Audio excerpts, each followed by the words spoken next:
Sir वो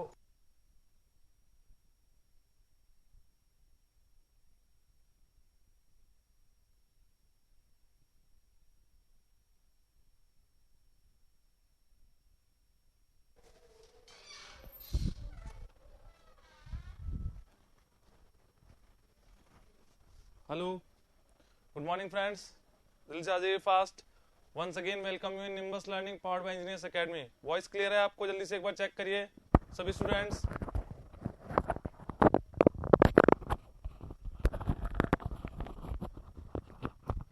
जल्दी से सभी को वॉइस क्लियर है क्या? एक बार चेक करिए फास्ट।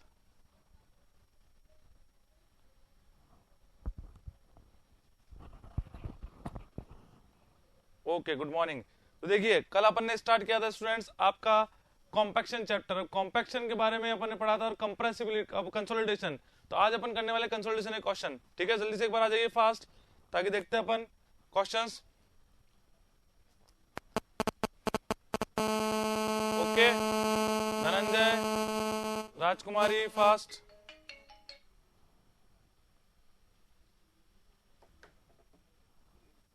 बिल्कुल ठीक है, तो स्टार्ट करते हैं। तो कल क्या पढ़ा था देखिएगा आप सभी स्टूडेंट्स।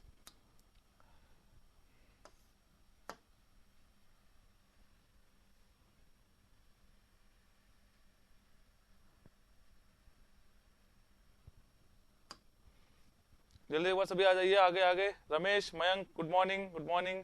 देखिए, तो कल अपन का चैप्टर था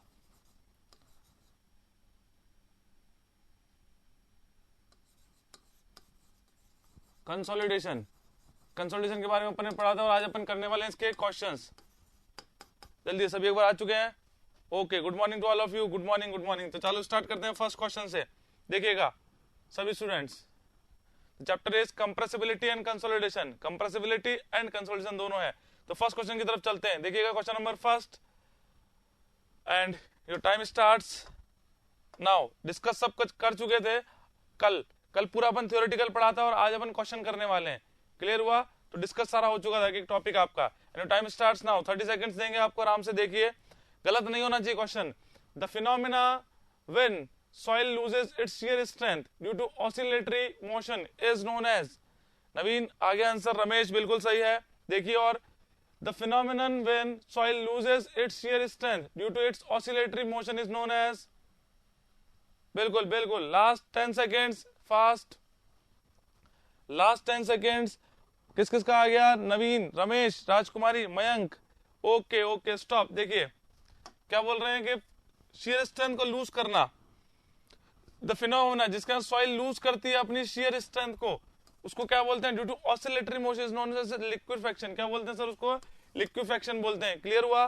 कोस्टल एरियाज में देखने को मिलता है लिक्विफेक्शन। जहां पे समुद्री इलाके होते हैं वहां पे लिक्विफेक्शन देखने को मिलेगा। जहां पे आप क्या करेंगे, जैसे ही आप अपना फीट रखेंगे तो फीट क्या होगा आपका?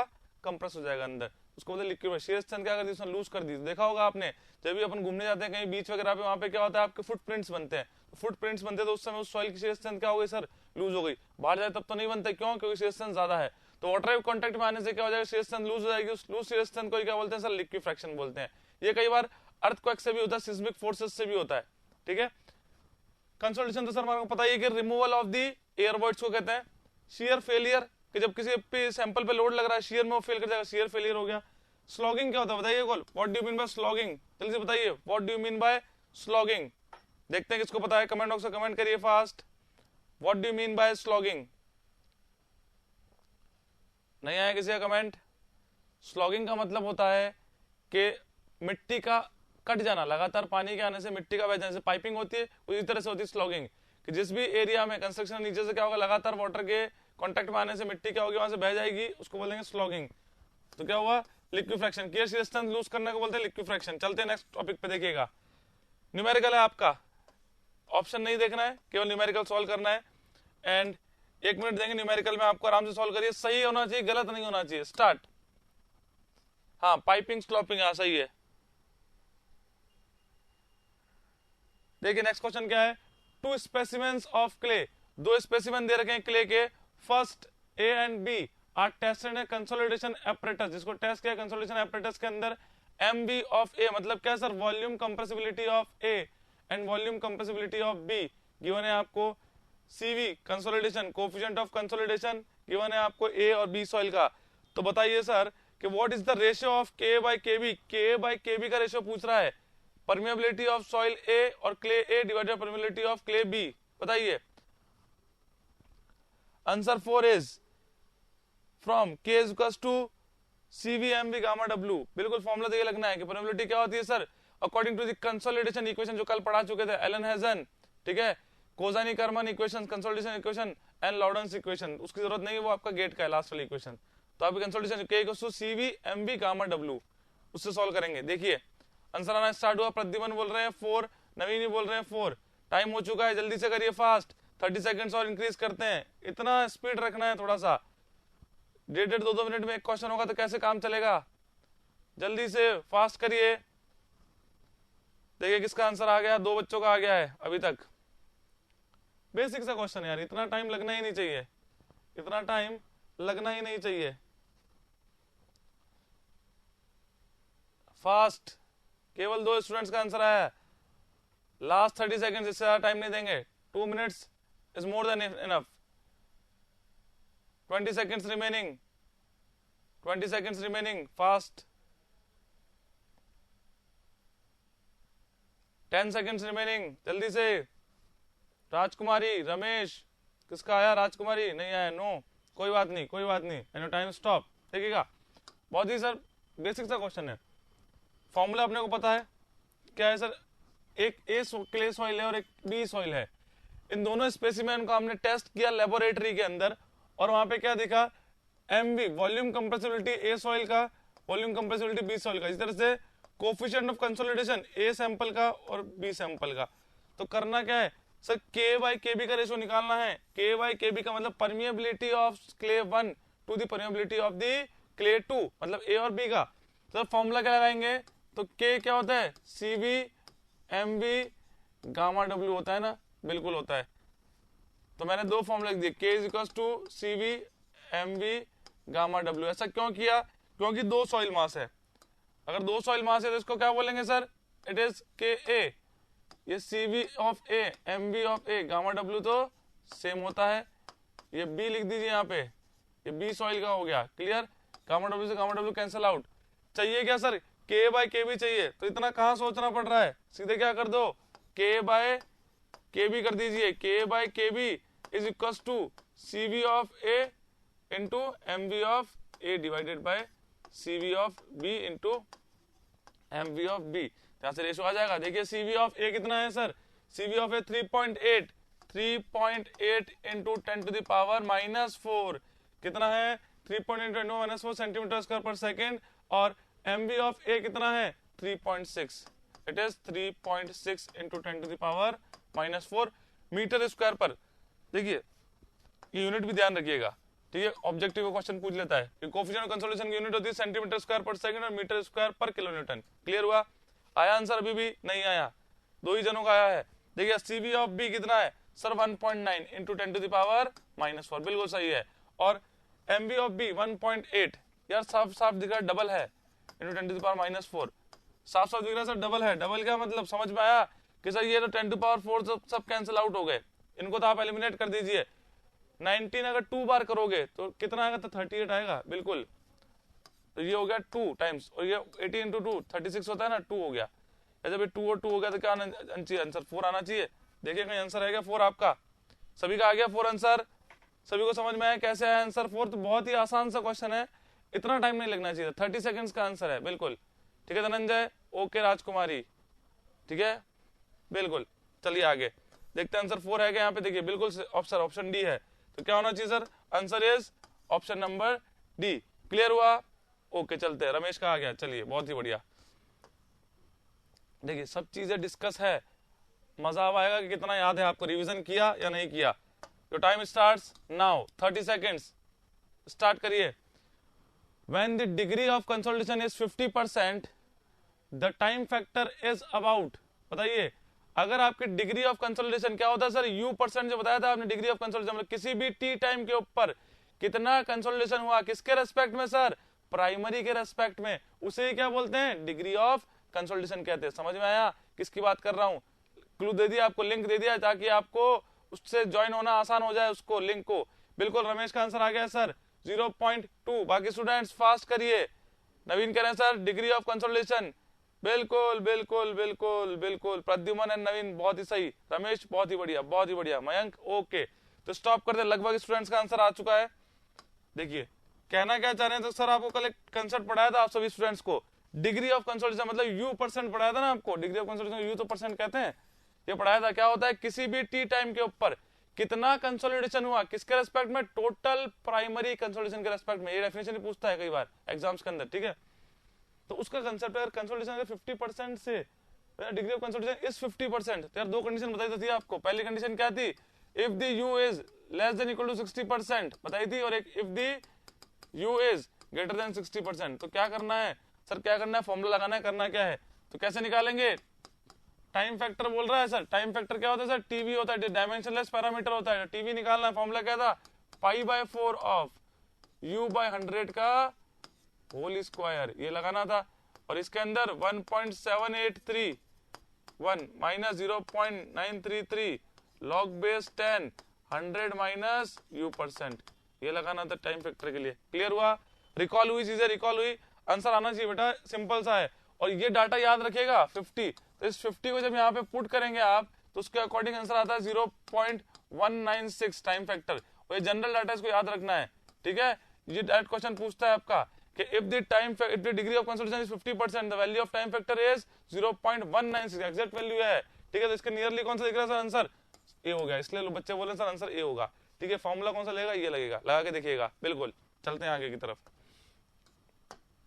देखिए हाँ देखो, अब इसको ऑप्शन नहीं देखना है अपने को, बिल्कुल इसको सॉल्व करना है। And your time starts now, 30 seconds है। बहुत ही बढ़िया क्वेश्चन है, देखिएगा। Given below are methods of compaction, नीचे जो मेथड दिए हैं सर कॉम्पैक्शन के मेथड्स है, बिल्कुल दिख भी रहे हैं सर, हमारे को कल पढ़ा था हमने कुछ। Which method suitable for cohesion less soil, इनमें से कौन सा मेथड सुटेबल है किसके लिए सर, कोहेजन लेस सॉइल के लिए, बताइएगा, बिल्कुल जल्दी से बताइएगा, बिल्कुल बताइएगा, बिल्कुल। शीप फुटेड रोलर कह रहे हैं धनंजय, धनंजय आप बोल रहे हैं शीप फुटेड रोलर। बेटा शीप फुटेड रोलर की अगर बात की जाए तो शीप फुटेड रोलर सर किसके लिए होता है यार, it is for the clay के लिए होता है ना यार, किसके लिए होता है, क्ले के लिए होता है। तो शीप फुटेड रोलर तो क्ले सॉइल के लिए होता है, ठीक है। देखिएगा, ओके स्टॉप।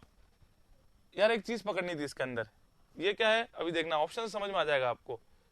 ये आपके सामने ऑप्शन दिख रहे हैं, क्लियर हुआ, सभी को विजिबल है। देखिएगा पूछ रहा है कि गिवन मेथड्स ऑफ कॉम्पैक्शन, जो मेथड्स गिवन है आपको, और पूछ रहा है which method suitable cohesion less soil. बेटा कोहेजन लेस सॉइल की बात कर रहा है, सबसे पहले ध्यान में आता है सर वाइब्रेटर, तो कोहेजन लेस सॉइल के लिए होता है। पर इतने सारी चीजें तो हमने पढ़ी ही नहीं, ठीक है। तो ऐसे में क्या करना होता है, अगर ऐसा क्वेश्चन एसएससी में आता है, ये तो वैसे ईएससी का ऑब्जेक्टिव होता है, पर एसएससी में दे देते हैं क्योंकि कॉमन सेंस आपका चेक किया जाता है। ऐसे क्वेश्चन में क्या होता है, जो चीजें पता है वो पता है, जो नहीं पता सर वो नहीं पता। आप क्या करें इस क्वेश्चन में, इस क्वेश्चन में पता है जो चीजें पता है उनसे उसको एलिमिनेट करिए। तो सर हमारे को पता है शीप फुटेड रोलर होता है सर, किसके लिए, फॉर क्लेई सॉइल के लिए, क्लेई सॉइल के लिए होता है ना, क्लेई सॉइल के लिए। तो शीप फुटेड रोलर तो नहीं होगा, इतना डन हो गया, क्लियर हुआ सभी को, नहीं होगा। तो क्या करना है सर, 3 को काट दीजिए, 3 को एलिमिनेट करा, 3 को एलिमिनेट करा, 3 को एलिमिनेट करा, तो क्या बच गया, अपने आप आंसर आ गया सर, क्या हो गया, सी होगा फिर 1, 2 और 5, बिल्कुल। तो इस तरह से करना है। तो ऐसा नहीं है सर ये नहीं पता हमारे को, ये हमने कभी टेंडम रोलर पढ़ा नहीं, तो ऐसा कोई दिक्कत नहीं है। अगर ऐसे क्वेश्चन आते हैं जो आपको पता है वो मोर देन इनफ है, उससे आप क्वेश्चन सॉल्व कर सकते हो, सभी चीजें जानने की जरूरत नहीं है अपने को। देखिएगा क्लियर हो गया, 1, 2 एंड 5। जल्दी से फास्ट थम्स अप करिए। तो जो पता है उसका यूज करके आपके आंसर बन सकते हैं एसएससी के सारे, कोई दिक्कत नहीं है, चाहे कोई भी सब्जेक्ट हो, जितना आपको पढ़ा दिया है वो मोर देन इनफ है, उससे क्वेश्चन बन जाएंगे। अगर नहीं बनते तो सर अपने आप ही क्या करते हैं, 1-2 टॉपिक को और ऐड करते हैं, पर बन जाते हैं इसलिए ऐड नहीं करते हैं। क्लियर हुआ, ठीक है। चलिए आगे चलते हैं नेक्स्ट क्वेश्चन के ऊपर। क्वेश्चन नंबर 5 पे देखिएगा। देखो क्या करना है अपने को, बिल्कुल आराम से करना है, पर चीजों को क्या करना है, बिल्कुल एक्यूरेट करना है, सही करना है, गलती में तुक्का नहीं मारना है। And your time starts now, 30 second आराम से देखिए। Consider the following types of soil test, ये बहुत सारे टेस्ट दिख रहे हैं सामने sir, California bearing ratio, consolidation, unconfined compression, the soil test required to be done in the case of undisturbed sample.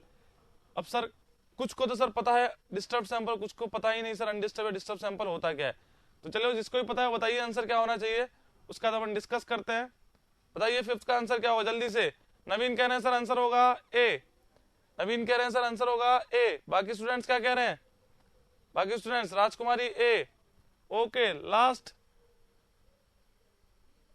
5 seconds जल्दी से करिए।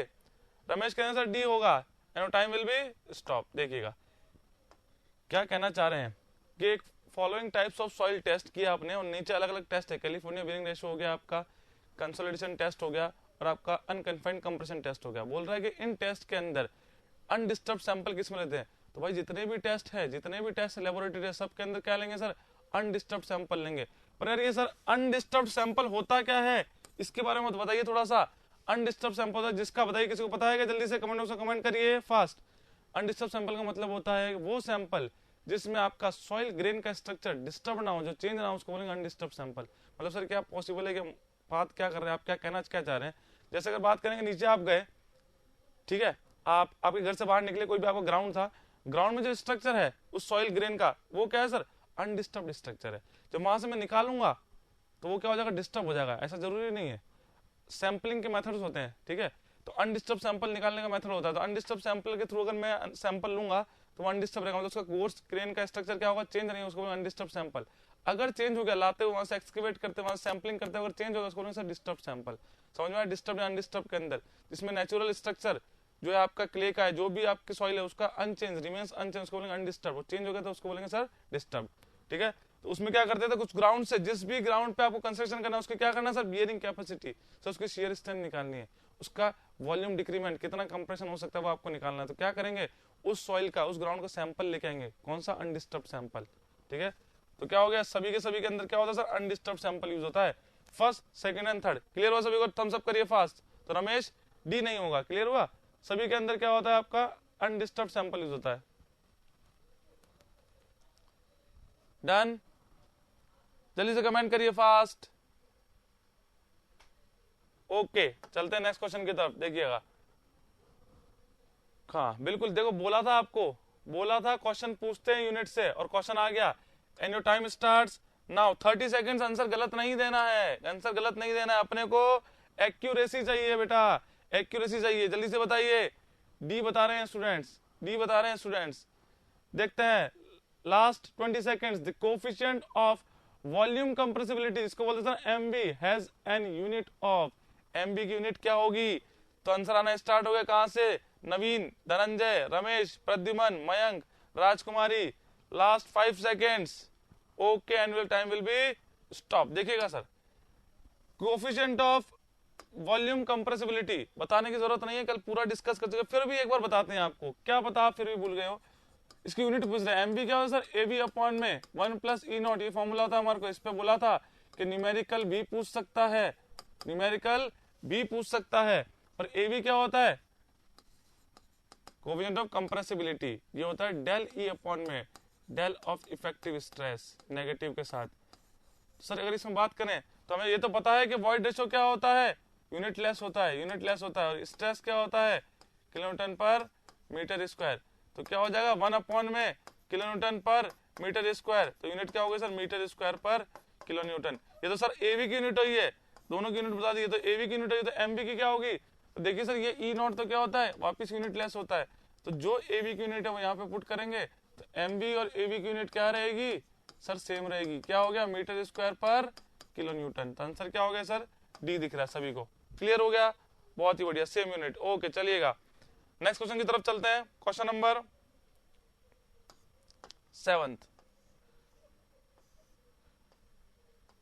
देखिए पहले डिस्कस करते हैं, फिर उसको क्या, नहीं तो आपको पता नहीं चलेगा। जल्दी से बताइए fast, your time starts now. Sir elastic settlement क्या होता है, कमेंट बॉक्स में कमेंट करके लिखिए फास्ट, देखते हैं किसको किसको पता है। कमेंट बॉक्स में कमेंट करके लिखिए, फिर मैच तो 2 मिनट में हो जाएगा। इलास्टिक सेटलमेंट क्या होता है। सेकंड अगर बात करें, प्राइमरी कंसोलिडेशन क्या होता है, सेकेंडरी कंसोलिडेशन और क्रीप क्या होता है। करना क्या है कि लिस्ट 1 को लिस्ट सेकंड से मैच करना है हमारे को, लिस्ट 1 को लिस्ट सेकंड से। इसकी प्रॉपर्टी क्या होती है, प्राइमरी में क्या होता है, प्रोसेस कल बताया था, इनिशियल, प्राइमरी, सेकेंडरी कंसोलिडेशन सबको बताया था। प्राइमरी कंसोलिडेशन में सर होता है एक्सपल्शन ऑफ वाटर, बिल्कुल सही बेटा। प्राइमरी कंसोलिडेशन में कैसे क्या होता है? एक्सपल्शन ऑफ वाटर, बिल्कुल। नवीन भी लिख रहे हैं और धनंजय भी लिख रहे हैं, ठीक है, स्टॉप करिए। प्राइमरी में मैंने लिख सकते हैं सर क्या होता है? Expulsion of water, removal of water कर देते, रिमूवल ऑफ वाटर, ठीक है। सेकेंडरी में क्या होगा? जो पता है उतना तो बता ही सकते हो। सेकेंडरी में क्या होगा? जल्दी से बताइए। प्लास्टिक रीएडजस्टमेंट, बिल्कुल सही है। क्या होगा सर सेकेंडरी में? प्लास्टिक रीएडजस्टमेंट किस में होता है सर? फाइन ग्रेन सॉइल में होता है प्लास्टिक रीएडजस्टमेंट, बहुत ही ज्यादा, ठीक है। क्रीप क्या होता है? ये तो बेसिक सा है, सोम में भी पढ़ते हैं अपन क्रीप, आरसीसी में पढ़ते हैं क्रीप, सॉइल में पढ़ रहे हो क्रीप, ठीक है। क्रीप क्या होता है? बिल्कुल रीएडजस्टमेंट सही है आपका। क्रीप टाइम डिपेंडेंट फेलियर होता है, बिल्कुल। इस पे कांस्टेंट स्ट्रेस होता है, कांस्टेंट स्ट्रेस के ऊपर क्या होता है? डिफॉर्मेशन होती है, डिफॉर्मेशन होती है। It is a time dependent phenomena, time dependent phenomena. Elastic settlement क्या होता है सर? जो रिगेन कर जाए शेप को, जो इंस्टेंट हो, उसको बोलते हैं इलास्टिक सेटलमेंट। क्लियर हुआ? अब देखिएगा फटाक से बताइए क्या कोड बनेगा, जल्दी से बताइएगा। ए बी सी डी, जल्दी से बताइए। ए बी सी डी क्या कोड बनेगा? बिल्कुल सभी को क्लियर है अब? प्राइमरी सर क्या बोला था? वाटर को रिमूव करना है, तो बी का मैं क्या लिख सकता हूं? पोर वाटर, मतलब 2 लिख सकता हूं। सेकेंडरी में क्या होता है? रीएडजस्टमेंट ऑफ द पार्टिकल होता है, बिल्कुल sir, readjustment of the particle होता है, तो मैंने लिख दिया सर 4। तो सर फिर क्या हुआ? क्रीप, तो constant effective stress with change in volume, तो क्रीप को क्या लिख दिया मैंने सर? 1 लिख दिया था, अपने आप क्या हो गया? एक 3 हो गया, क्योंकि बताया था इलास्टिक के अंदर occurs with a short period, instant होता है, शॉर्ट पीरियड। तो 3 2 4 1 किस किस का आंसर आ रहा है? 3 2 4 1 नवीन का, बिल्कुल। जितेंद्र बोल रहे हैं सर डी का 1 होगा, डी का 1 है, बिल्कुल सही है। बी का 2 होगा, धनंजय बिल्कुल बी का 2 होगा। 3 2 4 1 बिल्कुल सही। कोड क्या बन गया सर? 3 2 4 1। क्लियर? टेक, चलते हैं आगे।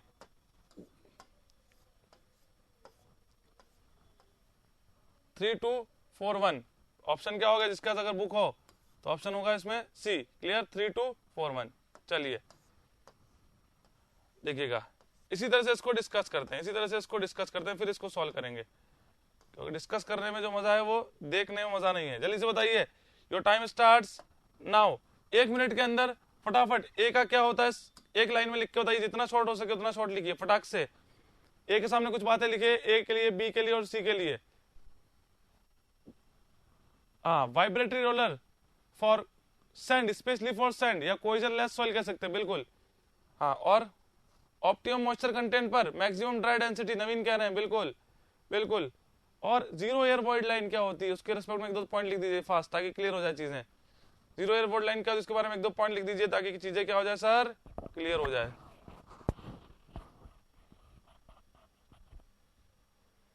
बिल्कुल 100% सैचुरेशन होता है, बिल्कुल। स्टॉप करिए, बहुत जल्दी बता दिया आपने। तो देखिएगा, पता ही है हमारे को तो चीजें मैच ही तो करना है।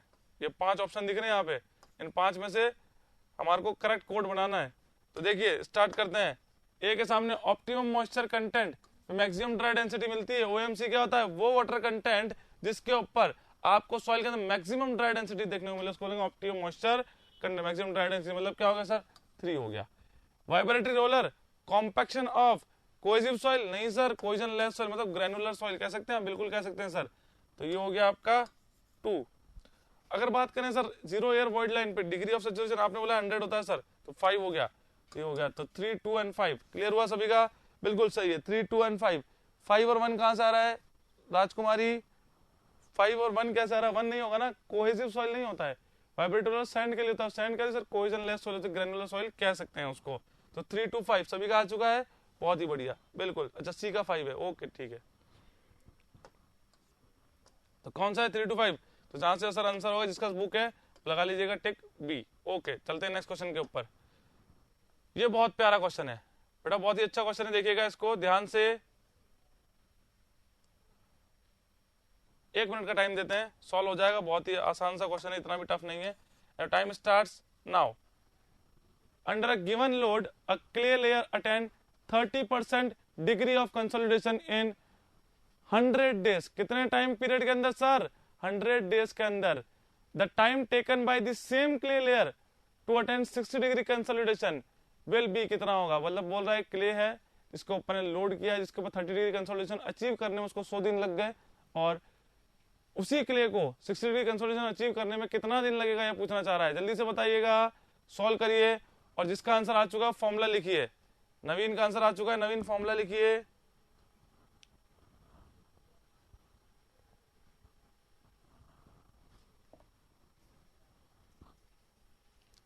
TV is proportional to U square.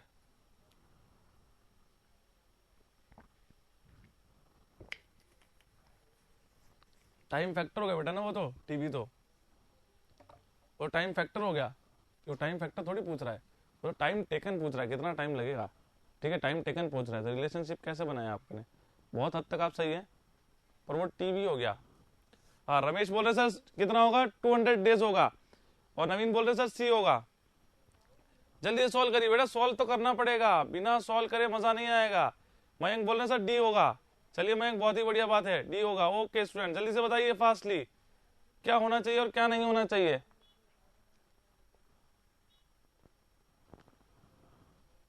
I think last 30 seconds given to you. बिल्कुल सही है, T1 बाय T2 और U1 square by U2 square. तो T2 बाय T1 करना है अपने को, बस क्या करना है? T2 बाय T1 करना है। देखिएगा, क्लियर हुआ सभी का? T1 T2 T2 bye T1 बात वही है। स्टॉप, टाइम हो गया आपका, स्टॉप। देखिए, जिसका आंसर सी आया है, केवल नवीन का आया आई थिंक, तो सी वाला ऑप्शन सही है। देखते हैं, फिर भी सॉल्व कर लेते हैं क्या होता है। जितेंद्र का भी सी, प्रद्युमन का भी सी, राजकुमारी का भी सी, धनंजय का भी सी। बहुत ही बढ़िया। ये करना क्या है? तो सर ये तो गिवन है यहाँ पे डिग्री ऑफ कंसोलिडेशन। क्या होता है सर? यू होता है ना डिग्री ऑफ कंसोलिडेशन, मतलब ये यू की वैल्यू गिवन है। Capital you is 30%। ठीक है, कितना? टी, स्मॉल टी होता है बेटा, टाइम, टीवी नहीं होता है, ये टाइम होता है स्मॉल टी। ठीक है, और उसी स्वयं सॉइल को you degree of consolidation 60% achieve करने के अंदर कितना टाइम लगेगा? How much time taken? तो आपको स्मॉल टी निकालना है, मतलब T2। ये मैं बोल दूं इसको, ये T1 है, ये U2 है, और ये U1 है। U1 T1 U2 T2। तो क्या करना है? सबसे पहले से रिलेशनशिप देखिए। तो टीवी का फॉर्मूला क्या होता है? टाइम फैक्टर का बता रहा हूं मैं, CVT अपॉन में D स्क्वायर। और टीवी का एक और फॉर्मूला क्या होता है सर? π/4 ऑफ U बाय 100 का होल स्क्वायर। तो मैं क्या कह सकता हूँ, यहाँ से टीवी डायरेक्ट किसके आ गया सर? U स्क्वायर के आ गया। और यहाँ से U स्क्वायर टीवी के है, तो टीवी किसके? यहाँ से टीवी, यहाँ से टी के प्रोपोर्शनल लेते हैं। यहाँ क्या लिख सकते हैं? U square is proportional to T लिख सकते हैं।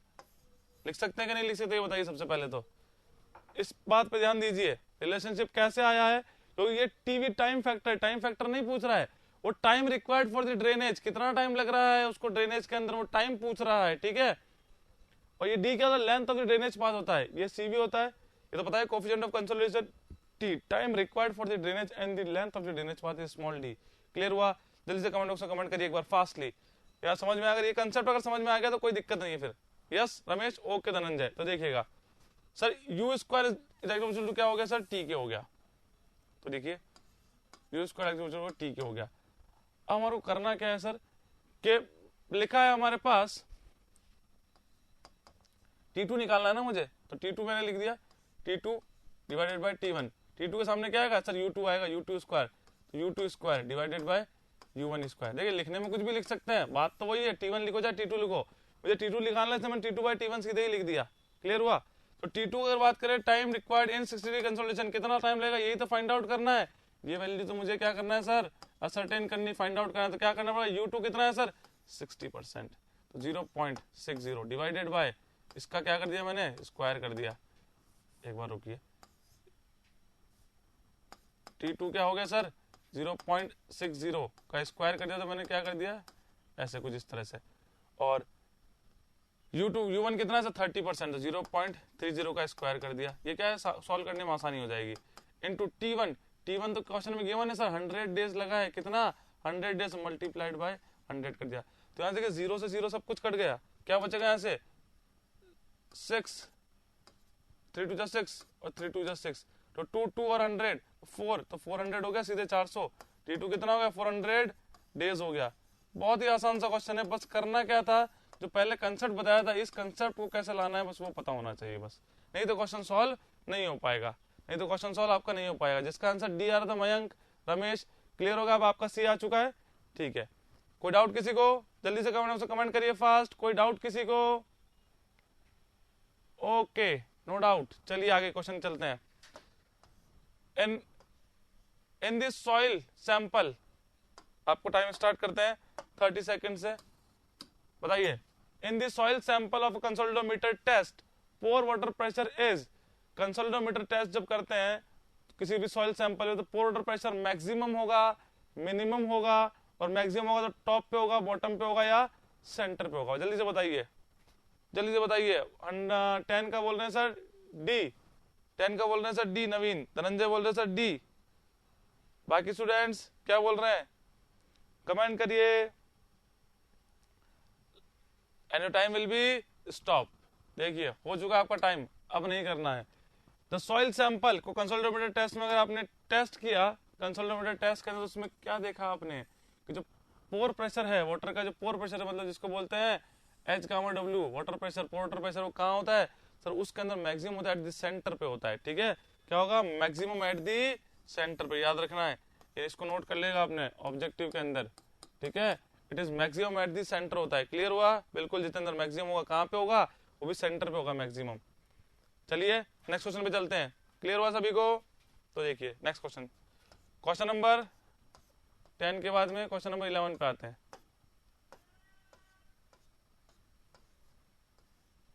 देखिएगा ये जो क्वेश्चन है सर, कहाँ गया ये जो क्वेश्चन है? ये क्वेश्चन आपका कहाँ से पूछ लिया है? ये सर शियर स्ट्रेंथ से पूछ लिया है। तो रैंडम क्वेश्चन आ सकते हैं, ऐसा कोई दिक्कत वाली बात नहीं है। देखिए शियर स्ट्रेंथ से पूछा तो जिसको आता है करिए, नहीं तो सॉल्व करवाएंगे, रिवीजन क्लास है, सब कुछ क्वेश्चन करा सकते हैं ना, कोई दिक्कत वाली बात नहीं है। स्टार्ट करिए। शियर स्ट्रेंथ से क्वेश्चन पूछा गया है आपको, अनड्रेन्ड ट्राइएक्सियल कंप्रेशन, तो ट्राइएक्सियल से तो शियर स्ट्रेंथ में तो आता है। डायरेक्ट शियर टेस्ट हुआ, कल बताया था, ट्राइएक्सियल टेस्ट हुआ, अनकन्फाइंड कंप्रेशन टेस्ट हुआ, वेन शियर टेस्ट हुआ, सब किसके साथ? शियर स्ट्रेंथ के थे। अपने एक ऑब्जेक्टिव है तो मैंने आपको डिस्कस किया थोड़ा सा, ठीक है। सभी शियर स्ट्रेंथ के टेस्ट हैं। तो ट्राइएक्सियल टेस्ट किया अपन ने सैचुरेटेड क्ले के ऊपर, याद रखिए, सैचुरेटेड क्ले के ऊपर under a cell pressure of 100 kilonewton per metre square, the sample failed at a deviator stress of 200 kilonewton per metre square, the cohesion of the given sample of clay is. Cohesion of the given sample of clay is कितना होना चाहिए बेटा? जल्दी से बताइए, solve करिए। और answer क्या आ रहा है? रमेश बोल रहे हैं सी, मयंक बोल रहे हैं बी। आंसर क्या आना चाहिए बताइए जल्दी से, और नहीं आता है तो भी कोई दिक्कत वाली बात नहीं है, कमेंट बॉक्स में कमेंट कर दीजिए सर मुझे नहीं पता। देखिए आंसर आ चुका है, मैक्सिमम स्टूडेंट्स का आंसर आ चुका है, और कितना आ रहा है सर? बी ऑप्शन आ रहा है, सी तो सिर्फ रमेश का है। कोई बात नहीं रमेश, देखते हैं आपने कहाँ गलती करी है, पता चल जाएगा, ठीक है। तो सर सबसे पहले डन हो गया, चलो बहुत है टाइम, जिसका आता था उसने बता चुके। तो सबसे पहले क्वेश्चन को समझना होता है, कभी भी कोई क्वेश्चन आएगा तो रैंडम ही आएंगे सॉइल में, ऐसा थोड़ी कि पहला चैप्टर बोला पहले चैप्टर से आ रहा है, सॉइल बोलिए तो 1 2 3 चैप्टर से आ रहे हैं, कहीं से भी आ जाएगा, फाउंडेशन का भी दे सकता है, प्रॉपर्टी से, परमिबिलिटी से दे सकता है, ठीक है, टाइप ऑफ सॉइल से दे सकता है, तो उठ पटांग से क्वेश्चन देगा, किसी भी से सीक्वेंस नहीं होगा। तो ट्राइएक्सियल कंप्रेशन टेस्ट जहाँ पे भी आपने देखा था, समझ में आया सर कहाँ का है? सर शियर स्ट्रेंथ को फाइंड आउट करता है, शियर स्ट्रेंथ को फाइंड आउट करता है, शियर स्ट्रेंथ का फॉर्मूला लगेगा, बिल्कुल लगेगा बेटा, चलेगा सर फॉर्मूला, शियर स्ट्रेंथ का फॉर्मूला लगेगा। तो शियर स्ट्रेंथ का फॉर्मूला लगेगा। क्वेश्चन कहना कहता है सैचुरेटेड क्ले है, क्ले है, देखिएगा क्ले है सैंपल, इसमें सेल प्रेशर, ये सेल प्रेशर क्या है? जिसको बोलते हैं सर सिग्मा 3, इसको बोलते हैं सेल प्रेशर सिग्मा 3, तो कन्फाइनिंग प्रेशर भी कहते हैं। तो sample failed at a deviator stress, sir क्या होता है? It is sigma D, deviator stress 200 kilonewton per metre square. The cohesion of a given soil sample of clay is, cohesion C की value पूछ रहा है, सी की वैल्यू सर कितनी होगी ये बताइए। अरे बेटा बहुत ही आसान सा क्वेश्चन है, फॉर्मूला लिखेगा कोई? जल्दी से फॉर्मूला लिखेगा कोई, बताइए क्या फॉर्मूला होगा जल्दी से, फास्ट। देखिए सर फॉर्मूला किसको पता है? ये ऐसे आंसर बता दिए सभी, जल्दी से फॉर्मूला लिखिए, देखते हैं किसको फॉर्मूला पता है।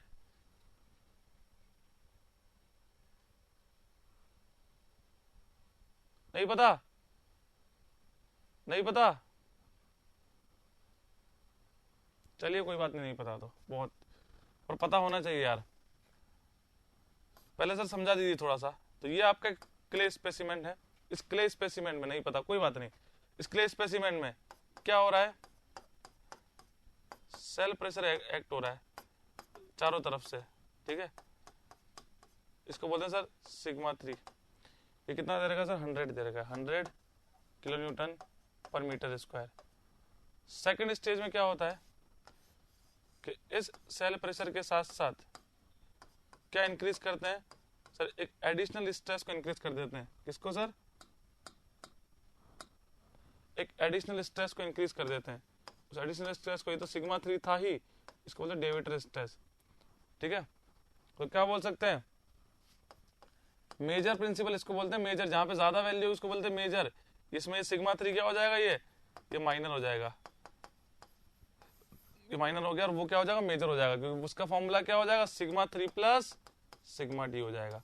अब मुझे करना क्या है सर, तो यहाँ से मुझे सिग्मा 1 तो निकालना पड़ेगा, बिल्कुल। सिग्मा 1 क्या हो जाएगा, सिग्मा 3 प्लस सिग्मा डी, मतलब कितने स्ट्रेस के ऊपर, कितने लोड के ऊपर, कितने स्ट्रेस के ऊपर आपका सॉल्यूशन फेल हुआ है, वो क्या होगा आपका सिग्मा 1। मेजर प्रिंसिपल से डेविएटर मतलब जोड़ देंगे, तो कितना लोड इंक्रीमेंट कर, डेविएटर मतलब वो स्ट्रेस जिस पे आपका सॉल्यूशन फेल करेगा, पर किसके एडिशन में, सिग्मा 3 पहले से लग रहा था, उसके बाद आप इंक्रीज करते चले जाएंगे, और एक पॉइंट आएगा जहाँ पे सॉइल क्या कर जाएगी, शेयर में फेल कर जाएगी। तो ये sigma 3 plus sigma 3 100 plus sigma D कितना है 200, मतलब क्या बोल सकते sir 300 kilonewton per metre square. क्या क्वेश्चन खत्म हो गया, अरे सर अभी तो सिग्मा 1 और सिग्मा 3 की तो वैल्यू आई है, सिग्मा 1 और सिग्मा 3 की वैल्यू आई है, बिल्कुल।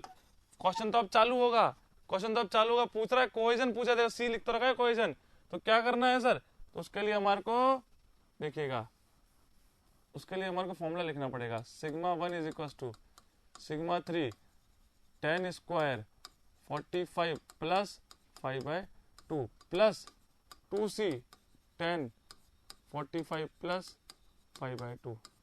क्लियर हुआ। अब मैं यहाँ क्या कर सकता हूँ, तो सर यहाँ पे ये कर सकते हैं कि इसने बोला कि सैचुरेटेड क्ले है, और क्ले में क्या कोहेजन होता है, बिल्कुल सर होता है कोहेजन, तो फाई नहीं होता, इंटरनल फ्रिक्शन फाई नहीं होता, ठीक है, कोहेजन होता पर फाई नहीं होता। फाई को इधर 0 पुट कर देना है सभी के अंदर, फाई क्या हो गया सर 0 हो गया, तो 1045 फिर क्या हो जाएगा सर 1 ही तो होता है, और 1045 1 होगा, तो फॉर्मूला क्या बन के आएगा, sigma 1 is equal to sigma 3 plus 2c हो गया, ये तो फॉर्मूला बना, ये डायरेक्ट फॉर्मूला है, ठीक है। फॉर्मूला आपने को हमेशा ये याद रखना है, कोई भी क्वेश्चन आए फॉर्मूला हमेशा याद रखना है। 0 क्यों किया सर, क्ले, क्योंकि क्ले में क्या होता है सर, क्ले में कोहेजन एग्जिस्ट करता है, बिल्कुल करता है, बट फाई क्या रखते हैं उसके अंदर 0। अगर सैंड की बात करें, अगर मैं सर सैंड की बात करता हूं तो क्या होता है, कोहेजन नहीं होता है बट फाई एग्जिस्ट करता है। क्लियर हो, दोनों कंडीशन क्लियर हुई सभी को, बिल्कुल बिल्कुल बिल्कुल नवीन सही कह रहे हैं, बिल्कुल। फाई 0 होगा बिकॉज सैंड, फाई 0 होगा बिकॉज सैंड नहीं, बिकॉज क्ले, फाई क्ले में 0 होता है, सैंड में 0 नहीं होता, ठीक है। सिग्मा 1 है सर हमारे पास, कितना सर 300, तो देखिएगा 300, और सिग्मा 3 कितना था, सिग्मा 3 सर ये था आपका 100 था, जिसको बोलते हैं सेल प्रेशर जो लग रहा था 100 प्लस 2c, तो 300 माइनस 100 सर ये कितना हो गया 200 हो गया ना यार, 200 इक्वल्स टू 2c, तो c कितना हो गया 100 200/2 100 हो गया, 100 kilo newton per metre square is the value of cohesion. तो कहाँ दिख रहा है सर, बी दिख रहा है, तो किस किस का आ रहा था बी, जिसका भी आ रहा था वो सब सही है। रमेश सी नहीं होगा, बी, ठीक है। नवीन, राजकुमारी, मयंक सभी सही है। क्लियर हुआ, क्लियर हुआ, ये पूरा कंसेप्ट बताया आपको, हर एक चीज बताई यहाँ पे, सिग्मा 3 सेल प्रेशर, मतलब पूरी तरह से आपको ट्राइक्सल टेस्ट समझा दिया यहाँ पे क्वेश्चन के साथ साथ। ये सिग्मा 3 कैसा लगता है, मेजर क्यों बोलते हैं, माइनर क्यों बोलते हैं, डेविएटर स्ट्रेस होगा तो फेलियर कैसे होगा, डेविएटर स्ट्रेस किसको बोलते हैं, major principal stress sigma 3 plus sigma D होता है। दोनों स्टेजेस का डायग्राम बनाया, cell pressure stage, deviator stage, दोनों का डायग्राम बनाया। फर्स्ट स्टेज होती है सेल प्रेशर स्टेज, इसको बोलते हैं सेकंड स्टेज डेविएटर स्टेज, दोनों का डायग्राम बना दिया। इन दोनों कंप्लीट होने के बाद अपन कहते हैं कि ट्राइक्सल टेस्ट कंप्लीट हो चुका है, ठीक है। और फॉर्मूला बता दिया कि फॉर्मूला कौन सा लगाना है, हमेशा ये फॉर्मूला लगाना है, वो देखना है कंडीशन कौन सी, कंडीशन भी दोनों बता दिया आपको, ये क्ले के लिए बताइए आपको और ये सैंड के लिए, क्योंकि सैंड के अंदर कोहेजन नहीं होता, इसलिए तो बोलते हैं सर सैंड को कोहेजन लेस सॉइल बोलते हैं, तो कोहेजन लेस, कोहेजन नहीं लिखा, क्रॉस मार दिया, फाई होता है, फाई होता है, पर क्ले के अंदर कोहेजन होता है पर फाई नहीं होता है। जल्दी से नोट करिए सभी स्टूडेंट्स, जल्दी से नोट करिए, इससे क्वेश्चंस बहुत सारे बनेंगे आपके, पूरा एक कंसेप्ट है, नोट करने के बाद में थम्स अप करिएगा फास्ट।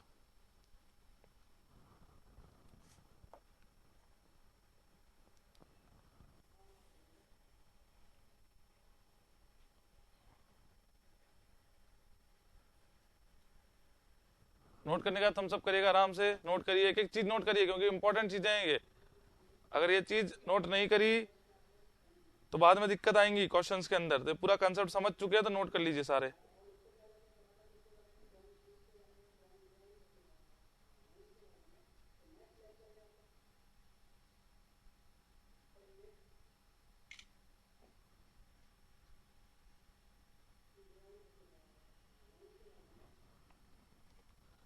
जल्दी से नोट करिए, देखते हैं। कमेंट जरूर करिएगा, कमेंट करने के बाद चालू करेंगे। तो डायग्राम बनाएगा विद डायग्राम, क्योंकि काम आएगा ये। इसमें से कई बार डेविएटर स्ट्रेस कैसा क्या होगा पूछ लेंगे, तो क्या लिख सकते हैं सर, सिग्मा 1 माइनस सिग्मा 3 होता है डेविएटर स्ट्रेस। सिग्मा 1 माइनस सिग्मा 3 होता है सर डेविएटर स्ट्रेस।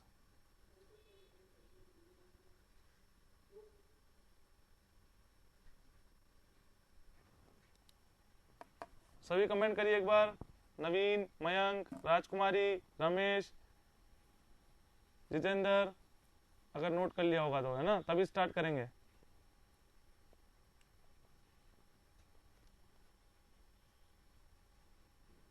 डन, चलिए ओके, सबने लिख चुके हैं। चलते हैं नेक्स्ट क्वेश्चन के ऊपर। देखिएगा, ध्यान से देखिए क्वेश्चन क्या कहना चाह रहा है। Time starts now. 30 सेकंड्स देंगे आराम से, पर गलत नहीं होना चाहिए। Time factor for a clay layer is, time factor के बारे में बात कर रहा है। टाइम फैक्टर से हमारे को पता है क्या बोलते हैं सर, टीवी बोलते हैं। टीवी के लिए पूछ रहा है। It is a dimensional parameter directly proportional to the permeability of the soil, inversely proportional to the drainage path और independent of thickness of clay layer. बताइए इन चारों में से क्या होगा आंसर। तो सबसे पहला आंसर है नवीन का, आंसर बोल रहे हैं सर बी। धनंजय का भी आंसर आ गया सर बी। बाकी स्टूडेंट्स जल्दी से कमेंट करिए, नवीन एंड मयंक के अलावा। देखते हैं किसका आता है। ध्यान से पढ़िए, टाइम फैक्टर जो अपन पढ़ चुके हैं बेटा, जो पढ़ चुके हैं वही क्वेश्चन पूछ रहा है, कुछ नया नहीं है। प्रद्युमन सी कैसे हो जाएगा यार, प्रद्युमन स्टॉप। देखिए सी कैसे हो जाएगा, टाइम फैक्टर की बात कर रहा हूं। टाइम फैक्टर हमारे को पता है सर क्या होता है, टीवी होता है। बिल्कुल, टाइम फैक्टर टीवी होता है। फॉर्मूला क्या लिखें, तो सीवीटी अपॉन में डी स्क्वायर। सबसे ही पहली बात लिखी थी अपन टाइम फैक्टर में, it is a dimension less parameter, it is not a dimensional parameter. क्या होता है, डायमेंशन लेस होता है। अगर यहाँ लेस लिखा होता तो सीधा डायमेंशन लेस होता है, डायमेंशन पैरामीटर नहीं। तो ए तो कैंसिल आउट हो गया। अब इस फॉर्मूले में देखिए ना यार कि टाइम फैक्टर डायरेक्टली प्रोपोर्शनल किसका है, परमिएबिलिटी क्या है, क्या बताइए, परमिएबिलिटी क्या है, क्या परमिएबिलिटी तो यहाँ दिख ही नहीं रही है, रोक दीजिए फिर इसको। Inversely proportional drainage path, inversely proportional drainage path के है, बट किसके sir, square of the drainage path के। स्क्वायर दिख रहा है ना, बट स्क्वायर तो ड्रेनेज पाथ के बिल्कुल सही है, बट स्क्वायर होता है, ड्रेनेज पाथ के स्क्वायर होता है, इसलिए ये भी एग्जैक्ट नहीं है, इसको भी हटा दिया अपन ने। फिर independent of the thickness of the layer, ठीक है, independent of the thickness of the clay layer, thickness पे डिपेंड करता है। थिकनेस पे क्या करता है सर, डिपेंड करता है, इंडिपेंडेंट नहीं होता है, थिकनेस पे भी डिपेंड करेगा। क्यों, क्योंकि टाइम जितना टाइम लगेगा उतना थिकनेस के जितना ज्यादा होगी उतना टाइम लगेगा उसको कंसोलिडेशन होने के अंदर, ठीक है। हाँ क्या हो रहा है, बिल्कुल सही बोल रहे हैं, बिल्कुल सही बोल रहे हैं। तो आंसर क्या होना चाहिए सर, फिर से बी होना चाहिए।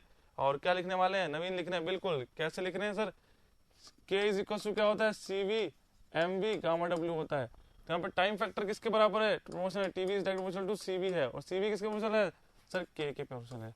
दिख रहा है यहाँ से, सी वी किसके है सर, के है, और यहाँ से टीवी किसके है सर, सी वी के है। तो डायरेक्टली प्रोपोर्शनल टू क्या बोल सकते हैं, परमिएबिलिटी ऑफ द सॉइल। सीधी सी बात, जितनी भी ज्यादा परमिएबिलिटी होगी उतना ज्यादा ही टाइम आपको फैक्टर आएगा आपका, ठीक है। क्लियर हो गया कैसे रिलेट किया। तो चलते हैं नेक्स्ट क्वेश्चन की तरफ, देखिएगा 31 का। इस तरह क्वेश्चन सॉल्व कर रखे हैं, बट अगेन क्वेश्चन पूछा गया है तो सॉल्व करना पड़ेगा। देखते हैं किस किस को अब इसका कंसेप्ट याद है। 1 मिनट का टाइम देंगे, टाइम स्टार्ट्स नाउ। देखिएगा, the initial and final void ratio of a clay sample in a consolidation test are 1 and 0.5. Initial है 1, final हो गया 0.5. If the initial thickness of the sample is 2.4 cm, then its final thickness पूछ रहा है। याद रखिएगा, question कर चुके हैं, सेटलमेंट नहीं पूछ रहा है, ये पूछ रहा है फाइनल थिकनेस क्या होगी, सेटलमेंट नहीं पूछ रहा है, फाइनल थिकनेस पूछ रहा है। देखते हैं किस किस का आंसर आ गया है। हाँ 13 का बी रिपीटेड है, बिल्कुल रिपीटेड है। देखिए 30 सेकंड्स बचे, फिर भी सॉल्व तो करिए एक बार। मैंने पहले ही बोल दिया कि रिपीटेड क्वेश्चन है, बट यहाँ पे सॉल्व किया। कंसोलिडेशन चैप्टर का क्वेश्चन था, वो आपने फर्स्ट चैप्टर में कर लिया, वो बात सही है, पर चैप्टर कौन सा, कंसोलिडेशन। अब अपन आए कंसोलिडेशन चैप्टर के ऊपर, तो उसके क्वेश्चन अपन को करने हैं। इसलिए देखिए, नवीन का आंसर है सर बी होगा, मयंक का भी आंसर है सर बी होगा, बाकी स्टूडेंट्स का कोई आंसर नहीं।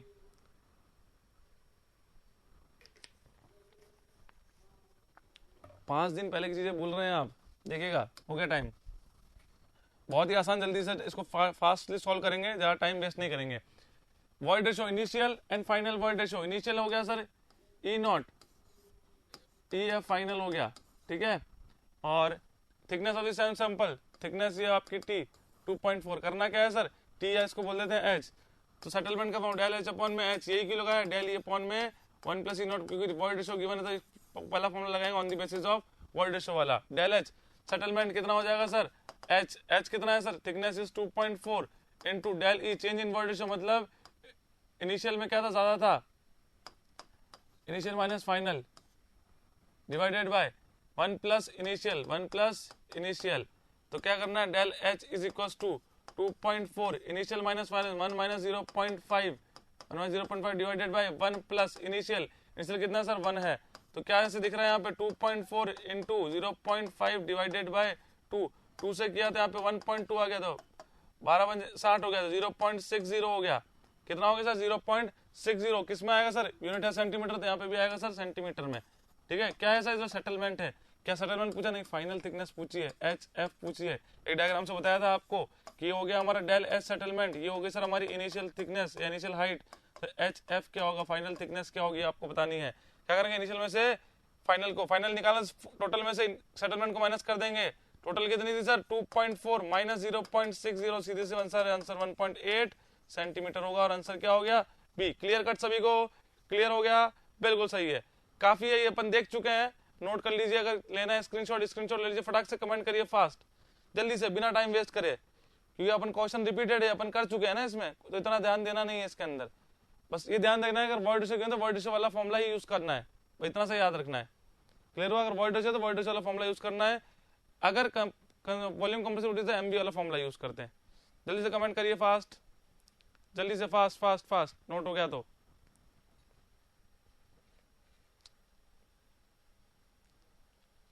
नोट कर रहे हैं, नोट कर चुके बेटा यार, ये आप नोट कर चुके हो ना, कब करे हो आप, जब फर्स्ट चैप्टर में, तभी मैं बता चुका था आपको क्वेश्चन, उसके अंदर वो मिक्स था वो क्वेश्चन। ओके राजकुमारी, बाकी स्टूडेंट्स जल्दी से करिए फास्ट, एक बार कमेंट करिए ताकि आगे चल सके।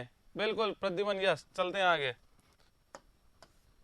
देखिएगा देखिएगा, बहुत बार और बहुत बेसिक क्वेश्चन है, योर टाइम स्टार्ट्स नाउ, केवल 30 सेकंड्स मिलेंगे। देखिए, the ratio of settlement at any time t to the final settlement is known as the ratio of settlement of fastly done। okay, very good। नवीन कह रहे हैं sir B होगा, मयंक बोल रहे हैं सर बी होगा, बाकी स्टूडेंट्स क्या बोल रहे हैं, राजकुमारी बोल रहे हैं सर बी होगा। बाकी स्टूडेंट्स जल्दी से क्या कहना चाह रहे हैं आप, क्या हो सकता है इसका answer, and your time will be stop, last 5 seconds remaining, जल्दी से देखिएगा, लास्ट 5 सेकेंड्स, 4 3 2 1 स्टॉप।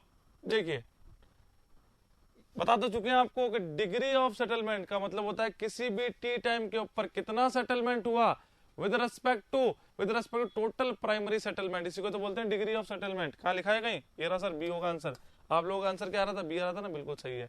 देखो, ratio of settlement at any time T, किसी भी टी टाइम पे, किसके रेस्पेक्ट में, फाइनल सेटलमेंट, या क्या बोल सकते हैं टोटल प्राइमरी सेटलमेंट, या टोटल प्राइमरी, पूछने के अलग अलग तरीके, बात वही है, टोटल प्राइमरी सेटलमेंट का कितना होगा, तो डिग्री ऑफ सेटलमेंट होता है। क्लियर है, आगे चलते हैं अब।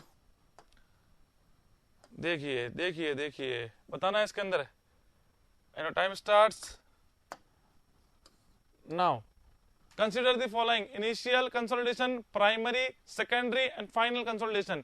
The 3 stages that would be relevant to the consolidation of a soil deposits are, कौन सी इनके जो स्टेप्स वो रिलेटेड है कंसोलिडेशन के रिस्पेक्ट में, बताइए।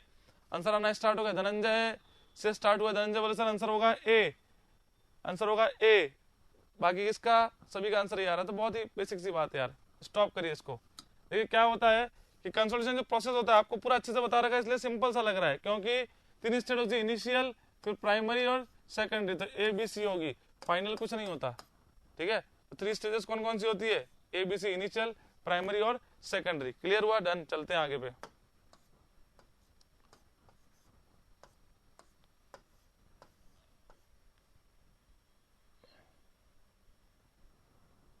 स्टार्ट करिए, your time starts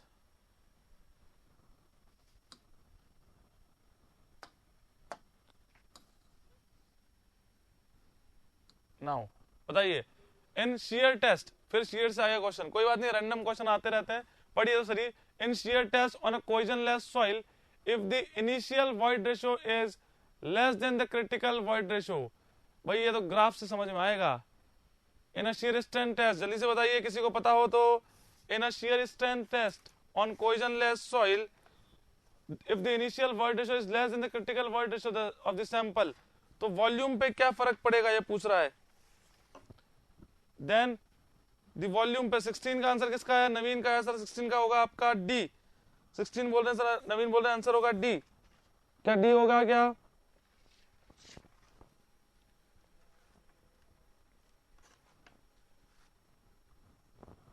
stop, B is cohesive, D, D बिल्कुल सही है। ये क्या बोल रहा है कि कोहेजनलेस सॉइल पे अगर किया है, कोहेजनलेस सॉइल पे किया है आपने, तो initial void ratio is less than the critical void ratio. मतलब एक तो वॉइड रेशियो का एक बार ग्राफ देखते हैं, तो कुछ इस तरह से होता है, ठीक है। अगर वॉल्यूम का देखें तो कुछ इस तरह से होता है, ठीक है। क्लियर हुआ? क्लियर? ये दो ग्राफ दिखाए मैंने आपको। तो इसके अंदर क्या होगा कि अगर इनिशियल वॉइड रेशियो अगर क्रिटिकल कंडीशन से कम है, क्रिटिकल का मतलब वो मैक्सिमम वॉइड रेशियो, इसके ऊपर सॉइल क्या कर जाएगी, फिर फेल कर जाएगी।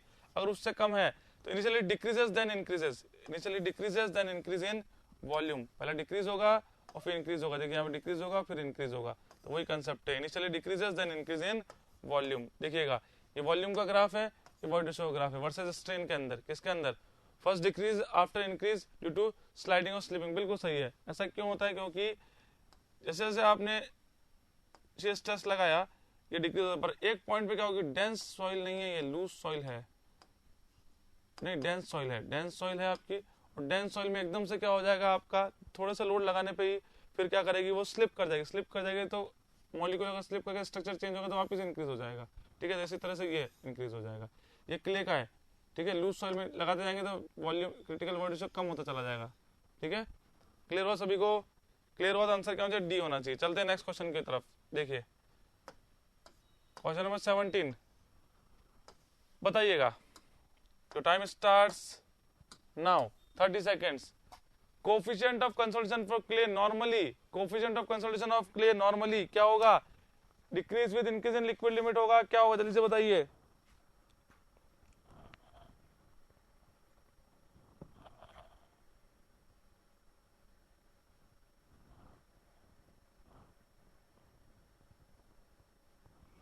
जल्दी से बताइए आंसर क्या होगा। नवीन कह रहे हैं सर आंसर होगा ए, मयंक बोल रहे हैं सर आंसर होगा ए, एंड योर टाइम स्टॉप्स।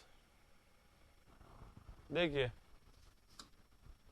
कुछ बच्चे क्वेश्चन पूछ भी थे, कंसोलिडेशन का रिलेशन क्या होगा, शायद कुछ बच्चे क्वेश्चन पूछ भी थे। बिल्कुल बताएंगे, फॉर्मूले से बताएंगे आपको, ठीक है। कोफिशिएंट ऑफ कंसोलिडेशन बोल रहा है मतलब सीवी की बात कर रहा है। क्लियर बात किसी कर रहा है सर, सीवी की बात कर रहा है। हमारे को क्या पता है सर, हमारे को रिलेशन पता है सीसी का। सीसी का रिलेशनशिप होता है लिक्विड लिमिट के साथ साथ अनडिस्टर्ब्ड 0.009 WL माइनस 10 और रीमोल्डेड का सीसी का क्या होता है 0.007 WL माइनस 10, ये होता है। तो क्या मैं कह सकता हूं यहां से कि जो सीसी है कंप्रेशन इंडेक्स लिक्विड लिमिट होता है, तो बिल्कुल कह सकते हैं। बस ये तो सीसी हुआ, यहाँ पूछा कंसोलिडेशन। अब इससे रिलेशनशिप क्या होता है तो देखिए K इज इक्वल टू क्या होता है sir, CV MV gamma W। तो CV क्या हो गया, CV इज इक्वल टू 1 में MV। MV का क्या है सर, इनवर्स प्रोपोर्शन है, और MV क्या होता है, डायरेक्ट प्रोपोर्शनलिटी होती है CV के। भाई वॉल्यूम कंप्रेसिबिलिटी कंप्रेशन इंडेक्स की डायरेक्ट प्रोपोर्शनल होती है, तो क्या बोल सकते हैं इन दोनों रिलेशनशिप कैसा हो गया सर। तो CV जो है वो इनवर्स हो जाएगा किसके, CC के। याद रखिएगा ये तो कहां से आया वो आपको बता दिया पूरा मैंने कि उसका बेस क्या था। क्लियर हुआ सभी को, बेस क्या था, बेस आपको बता दिया। तो यहाँ से CV इनवर्स सीसी हो गया। तो coefficient of consolidation clay decreases increase in liquid limit, यहाँ पे लिक्विड लिमिट क्या होता है ना, ये किसके लिक्विड लिमिट के बराबर है। तो ये बोल रहा है कि अगर हम लिक्विड लिमिट बढ़ाएंगे, ठीक है, इंक्रीज करेंगे लिक्विड लिमिट, तो क्या होगा, CV कोफिशिएंट डिक्रीज होगा। बिल्कुल होगा सर, डिक्रीज होगा। तो आंसर क्या हो गया, ए हो गया। क्लियर हुआ सभी को। MV बराबर CC कैसे होगा, भाई अगर वॉल्यूम कंप्रेसिबिलिटी की बात करें तो वॉल्यूम कंप्रेसिबिलिटी सीसी का डायरेक्ट डिवोशन होता है कि जितना वॉल्यूम कम होगा उतना ही कंप्रेशन इंडेक्स होगा, ठीक है, कंप्रेशन इंडेक्स उतना ही डिक्रीज होगा, क्योंकि एमबी का फॉर्मूला होता है sir A B upon 1 plus E naught, ठीक है, और सीसी जो होता है कंप्रेशन इंडेक्स ये होता है सर डेल ई अपॉन में log base 10 sigma 2 by sigma 1। इसमें का मतलब क्या है कि इफेक्टिव स्ट्रेस के बढ़ाने में वॉइड रेशियो डिक्रीज हो रहा है, वॉइड रेशियो डिक्रीज हो रहा है, यही तो बताया था आपको, पर लॉगरिथमिक स्केल पे। बात इतना सा है कि सीसी होता है लॉगरिथमिक स्केल पे, ठीक है। और ये ए बी क्या होता है, तो सर ए बी का फॉर्मूला हमारे को पता है डेल ई अपॉन में डेल इफेक्टिव स्ट्रेस। मतलब क्या कहते हैं, इसका मतलब भी तो यही है, ये लॉगरिथमिक स्केल पे नहीं है, ये अर्थमेटिक स्केल पे लॉगरिथमिक स्केल के ऊपर है। मतलब दोनों में क्या है कि इफेक्टिव स्ट्रेस के बढ़ाने से वॉइड रेशियो डिक्रीज होता है। इसमें ग्राफ कैसे बनता है सर, इस तरह से बनता है, इफेक्टिव स्ट्रेस बढ़ाएंगे तो वॉइड रेशियो क्या होगा सर, डिक्रीज होता चला जाएगा। तो वॉइड रेशियो अगर डिक्रीज होगा तो एमबी क्या होता है सर, इसको बोलते हैं वॉल्यूम कंप्रेसिबिलिटी, इसको बोलते हैं वॉल्यूम कंप्रेसिबिलिटी। तो ऑब्वियसली बात नाम से समझ में आ रहा है कि वॉल्यूम कंप्रेसिबिलिटी जितना ए भी ज्यादा होगा, जितना वॉइड रेशियो डिक्रीज होगा उतना वॉल्यूम कंप्रेसिबिलिटी ज्यादा होगी ना, बिल्कुल। तो किसके प्रोपोर्शनल हो गया, एमबी के बराबर हो गया। क्लियर है, क्लियर हुआ सभी को, ठीक है। तो सारा कंसेप्ट आपके सामने, इसको नोट कर लीजिएगा, अगर करना है तो जल्दी से थम्स अप करिए, डन लिखिए फास्ट, क्लियर डन, जो भी लिखते हैं फटाक से लिखिए ताकि नेक्स्ट क्वेश्चन की तरफ चल सके। इतना सा याद रख लीजिएगा, अगर कुछ भी नहीं पता आपको, कुछ भी नहीं पता तो इनवर्स रिलेशनशिप याद रख लीजिएगा, सारे क्वेश्चन आपके बन जाएंगे, क्योंकि सीसी के बारे में तो हमारे को पता है सर, ठीक है। ओके डन, चलिए नेक्स्ट क्वेश्चन पे। Terzaghi one-dimensional consolidation theory assume that Terzaghi one-dimensional consolidation theory assume that your time starts now। बताइए E versus log P relation, E versus log P by P naught relation, E versus log U relation या E versus P relation, जरा बताइए जल्दी से।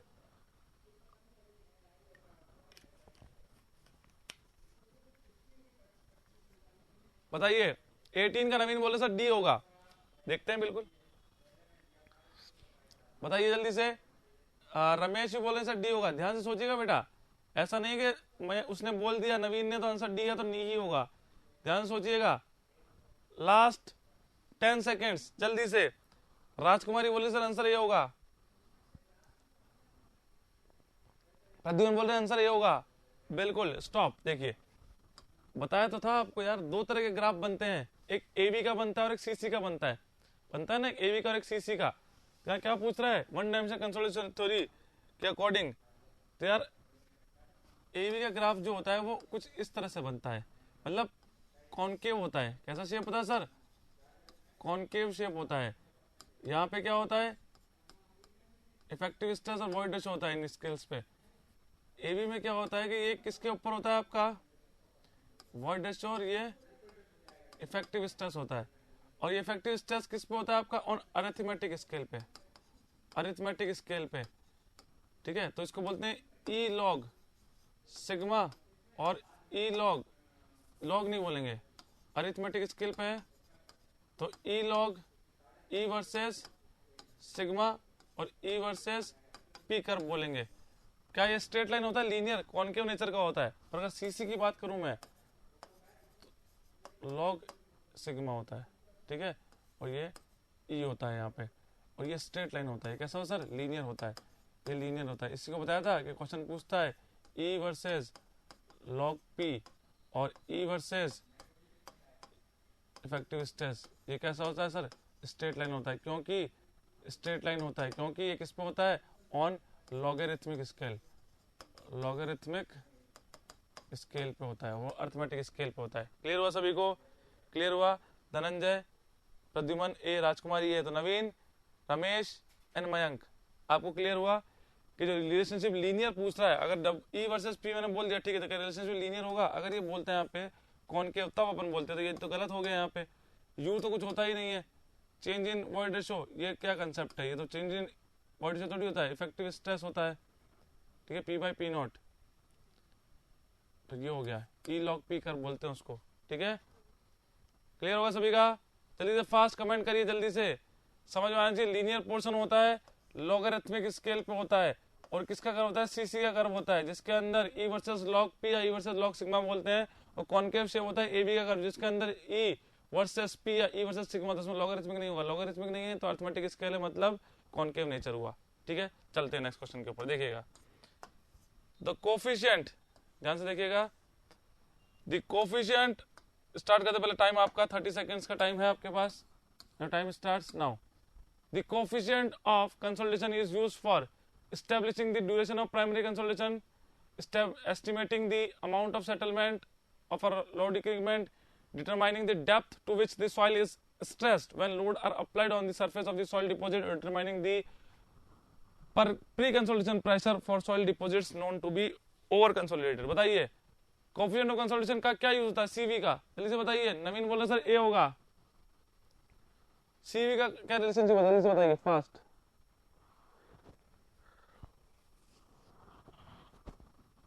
देखिए time आपका चल रहा है, टाइम आपका चल रहा है, टाइम रुका नहीं है, आप रुक गए हैं बस.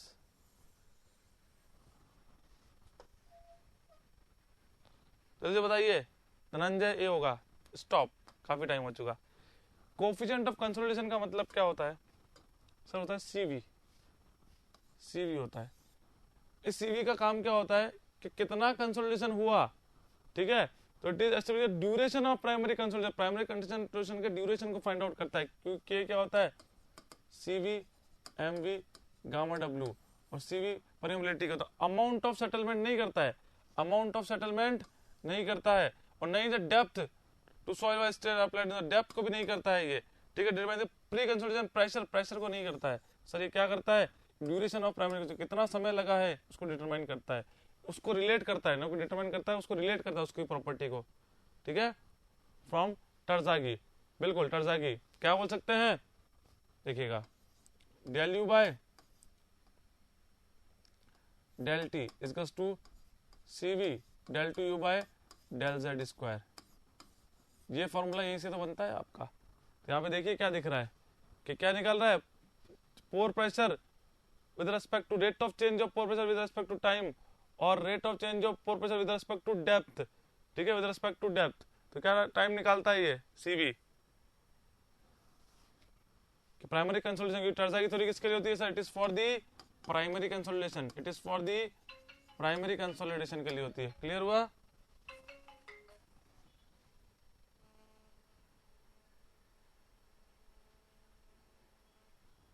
डन सभी को?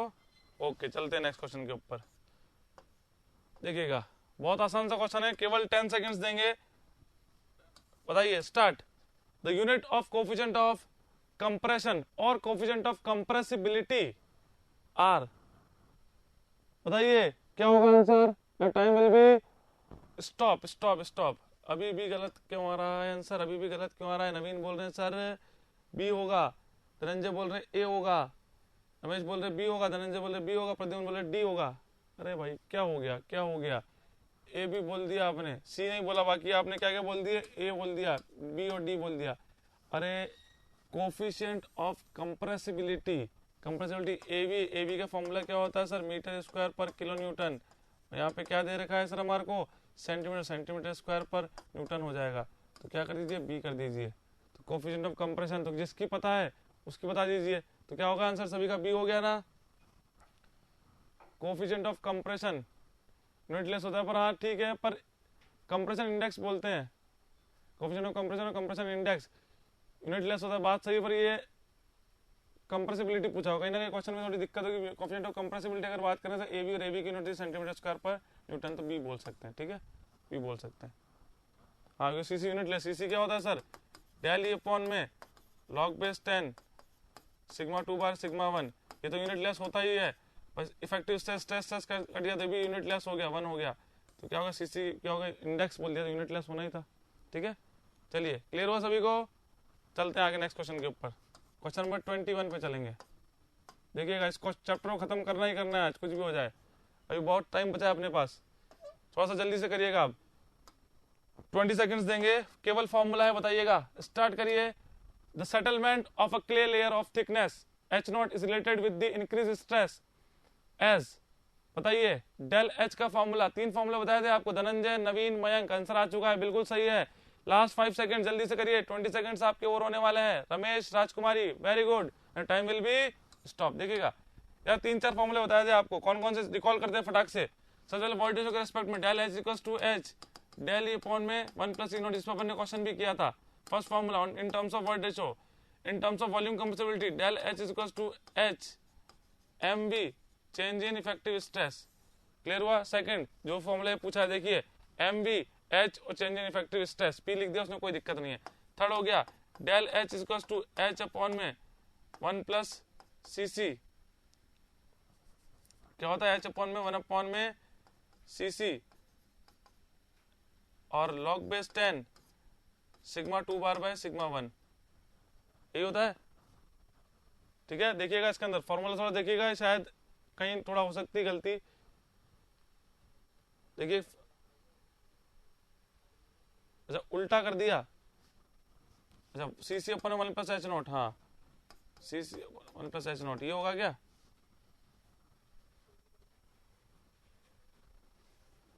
जल्दी से करिए देखिए,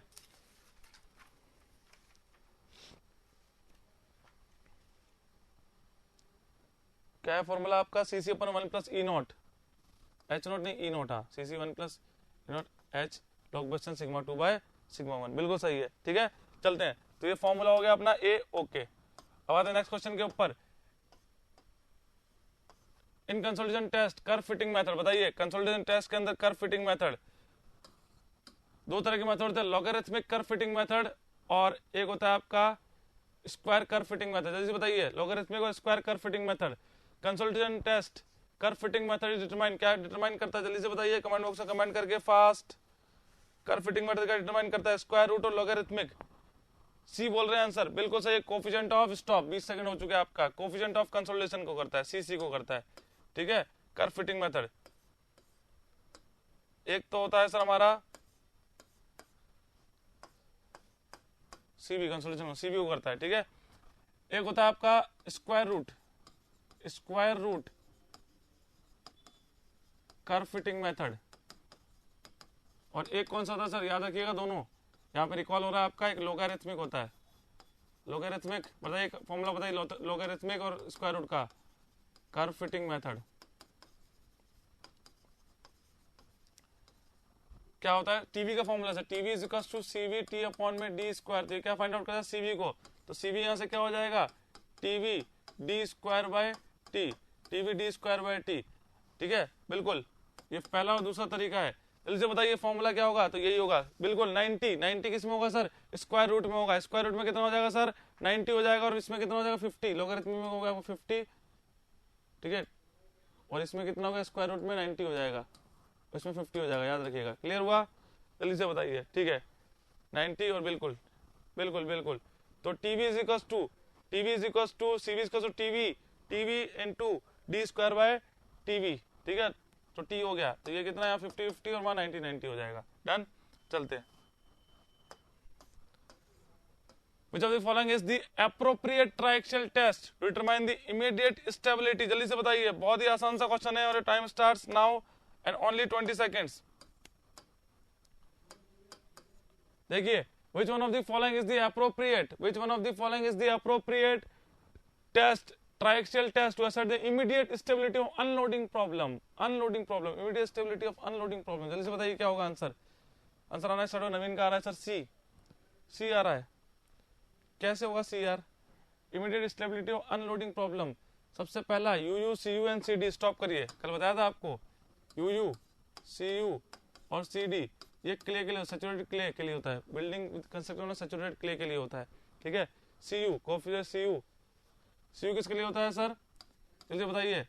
फॉर सडन ड्रॉ डाउन के लिए होता है, डैम के अंदर sudden draw down of dam, और ये रिटेनिंग वॉल के लिए होता है, स्टेबिलिटी एनालिसिस के लिए। ठीक है, तो अनलोडिंग जो होती है वो आपकी सीयू से होती है बेटा, सीयू से होती है। किसने लिखा है? नवीन ने, बिल्कुल योगी सीयू से। कल बताया था आपका पहला किसके लिए होता है?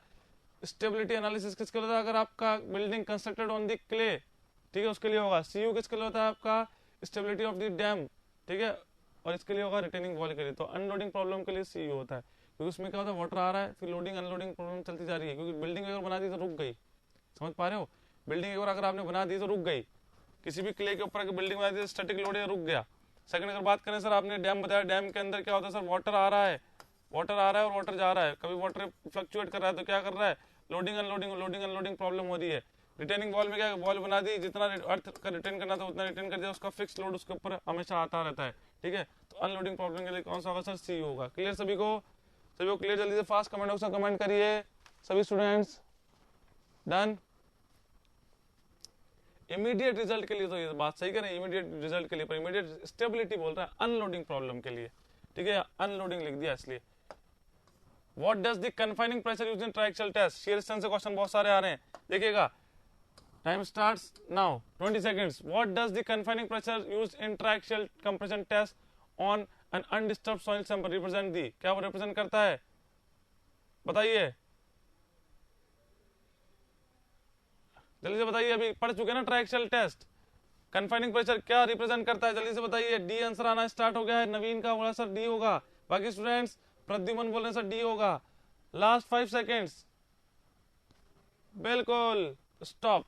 देखिए किसने लिखा है, किसने लिखा, नवीन है सर। कन्फाइनिंग होता है लेटरल और मिनिमम और स्ट्रेन।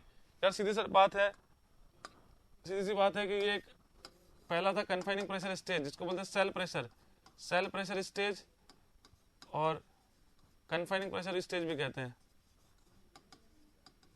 इसमें स्पेसिमेन फेल नहीं होता है, सिर्फ क्या करता है कन्फाइन कर देते हैं उसको, ताकि स्ट्रक्चर चेंज ना हो। हर तरफ से आपका प्रेशर लग रहा है, ठीक है, वाटर का प्रेशर सभी डायरेक्शन से लग रहा है आपका इस सॉइल मास के ऊपर, तो क्या कर देगा कन्फाइन कर देगा। तो total lateral stress, lateral direction तो हो रहा है, ये परपेंडिकुलर में लग रहा है ना, 90 डिग्री बन रहा है सभी से, लेटरल डायरेक्शन में लग रहा है आपका, क्लियर हुआ। Total lateral stress the in C2 total lateral stress, ठीक है, represent the C2 total lateral stress, clear हुआ। बिल्कुल चलते हैं नेक्स्ट क्वेश्चन पे, डायग्राम देखा था ना हमने इसलिए। 25th coefficient of consolidation of soil is affected by, बताइए coefficient of consolidation CV is affected by, जल्दी से बताइए किससे अफेक्ट करता है, जल्दी से बताइए CV इज अफेक्टेड बाय। हाँ आंसर आना स्टार्ट हो गया, राजकुमारी सी। बाकी students coefficient of consolidation of soil is affected bye, बिल्कुल सही है सर। CV जो होता है, जो CV होता है कोएफिशिएंट ऑफ कंसोलिडेशन, वो किस पर डिपेंड करता है, K is equal to CV MV gamma W, clear हुआ। और यहाँ से मैंने क्या बोला था सर, किसके प्रोपोर्शनल परमेबिलिटी के भी होता है, कंप्रेसिबिलिटी के लिए होता है, बिल्कुल होता है, क्योंकि MV CV क्या होता है इनवर्सली प्रोपोर्शनल होता है MV के, और MV क्या होता है, MV सर होता है AB कंप्रेसिबिलिटी 1 + E नॉट, इस पे भी डिपेंड करता है, दोनों पे डिपेंड करता है, ठीक है, ठीक है, और CC पे भी डिपेंड करता है, ठीक है, सभी का क्लियर हुआ। C आंसर होना चाहिए, बिल्कुल। चलते हैं नेक्स्ट क्वेश्चन की तरफ। 25th के बाद में आते हैं क्वेश्चन नंबर 26 के ऊपर, देखिएगा the least count of dial gauge, इसको तो आपको लिखना पड़ेगा, बताइए time starts now 20 seconds। The least count of the dial gauge to be used in the laboratory consolidation test, dial gauge का लीस्ट काउंट कितना होना चाहिए, फास्ट कमेंट बॉक्स में कमेंट करिए। The least count of the dial gauge to be used in the laboratory, इसका नहीं पता, last 5 seconds देखते हैं किसको पता है, इसका किसको पता है, देखते हैं, स्टॉप। देखिए तो यहाँ पे लिख देना है आपको, जो लीस्ट काउंट होता है आपका डायल गेज का, किसका, लेबोरेटरी कंसोलिडेशन टेस्ट का, वो लीस्ट काउंट कितना होता है सर 0.002, तो इसको इंपॉर्टेंट नोट्स में लिख लीजिएगा, ठीक है, 0.002 बिल्कुल सही है रमेश, बी होगा, डन। चलते हैं नेक्स्ट क्वेश्चन की तरफ, बहुत ही आसान से क्वेश्चन है, चीजें रिकॉल हो रही है आपकी केवल, और कुछ नहीं है, कल सब कुछ पढ़ा दिया। टाइम स्टार्ट्स नाउ, देखिए when the average degree of consolidation U is 60%, less than 60%, the time factor T is given by, जल्दी से बताइए 20 seconds, only 20 seconds। आ चुका है आंसर, धनंजय, नवीन, प्रद्युमन, राजकुमारी, सभी का आंसर आ चुका है, बिल्कुल सही है। टाइम विल बी स्टॉप, क्या लिख रहे हैं आंसर, ए होगा, देखते हैं क्या आंसर है, ए होगा क्या, देखिएगा, बिल्कुल सर वो ए होगा, तो बताया तो था आपने कि if the U is less than equal to 60%, तो फॉर्मूला क्या हो जाता है आपका सर, टाइम फैक्टर का टीवी का, तो π/4 ऑफ U² हो गया। अगर इससे ज्यादा हो जाएगा तो क्या हो जाएगा, वही बताया था आपने, 1.7831 minus 0.933 log base 10 100 minus U%। ये जितनी बार याद करेंगे उतनी बार अच्छा है, जितनी बार इसको याद करेंगे उतनी बार अच्छा है, क्या पता कहीं भी पूछ ले, क्लियर हुआ, ठीक, सभी का सही आंसर ए होगा। बताइए time starts now, shear strength से क्वेश्चन है अगेन, 20 seconds, बहुत ही सिंपल सा था। Length to diameter ratio of cylindrical specimen used in triaxial test is generally, बताइए आंसर आना स्टार्ट हो गया, किसका है, सबसे पहला आंसर है नवीन का, बी। लास्ट 5 seconds, जल्दी से करिए, प्रद्युमन बी, राजकुमारी बी, स्टॉप। देखिए यार जो ये लेंथ और रेशियो जो होता है ट्रायक्सियल टेस्ट में, जो इस पर आप पता लगा रहे थे प्रेशर, ये सॉइल था, ये सॉइल मास था, इस सॉइल मास का डायमीटर और लेंथ का रेशियो पूछ रहा है, तो ये होता है आपका length is twice of the diameter, कितना होता है, 2 गुना होता है, ठीक है, लेंथ टू डायमीटर रेशियो, तो क्या बोल सकते हैं L/D = 2, तो लेंथ जो डायमीटर की ट्वाइस होती है, L/2, तो क्या हो गया, B हो गया। ये आरसीसी में भी तो पढ़ते हैं अपन, जो सैंपल बनाते हैं, सिलेंड्रिकल स्पेसिमेन बनाते हैं आरसीसी के अंदर, कंप्रेशन के अंदर, उसका भी लेंथ का था ट्वाइस होती है उसके डायमीटर से, तो बेसिक सा है। ओके, चलें नेक्स्ट क्वेश्चन पे, 29 पे देखिएगा, बिल्कुल बेसिक क्वेश्चन, ध्यान से देखिएगा, बट गलत होने के चांसेस बहुत रहते हैं, सब पता है आपको। The clay deposit subjected to pressure in the past which is not more than the present overburden pressure is called as, कल पढ़ा था अपन ने, normally consolidated soil, over consolidated soil, और एक और पढ़ा था अंडर कंसोलिडेटेड सॉइल, उसी के बारे में बात कर रहा है। 29 का आंसर आना चालू हुआ, बी बी बी बी, सभी का आंसर आ गया बी। स्टॉप, 20 सेकंड्स हो चुके हैं। देखिए क्या कहना चाह रहे हैं सर, ये कहना ये चाह रहे हैं कि क्ले डिपॉजिट है, कोई क्ले है जिसका प्रेशर, जो पास्ट में प्रेशर था, पास्ट में वो ज्यादा नहीं था, is more than the present pressure, वो ज्यादा था, पास्ट में प्रेशर ज्यादा था, तो पास्ट में अगर प्रेशर ज्यादा है प्रेजेंट से, प्रेजेंट प्रेशर से, तो यार पास्ट में ज्यादा, तो उसको क्या बोलेंगे, उसको बोलेंगे ओवर कंसोलिडेटेड सॉइल, पहले से ही वो कंसोलिडेटेड है, उसको बोलेंगे over consolidated soil, pre consolidated soil कहते हैं। ठीक है, तो बी हो गया आंसर, सभी का बी आ रहा था, बिल्कुल बिल्कुल। देखिए फिर शेयर स्ट्रेंथ से क्वेश्चन आया है, कोई बात नहीं, करेंगे, स्टार्ट करिए। A shear strength, a shear test in which drainage is permitted during the application of normal stress and drainage is not permitted during the application of shear stress is called as, बताइए क्या होगा, is called as, drainage is permitted पहली step के अंदर and not, तो क्या होगा answer, सी। नवीन बोल रहे सर सी, राजकुमार बोल रही सी, देखते हैं last 5 seconds, time will be stop. देखिएगा यार, शेयर स्ट्रेंथ टेस्ट अगर आपने पढ़ा हो, ट्राइक्सियल टेस्ट अगर पढ़ा हो, तो इसमें 2 स्टेज होती है, जो अपन कल अभी देख रहे थे थोड़ी देर पहले। तो पहली स्टेज में अपन ने सेल प्रेशर लगाया, दूसरी स्टेज में उसको फेल कर दिया था डेविएटर स्टेज में।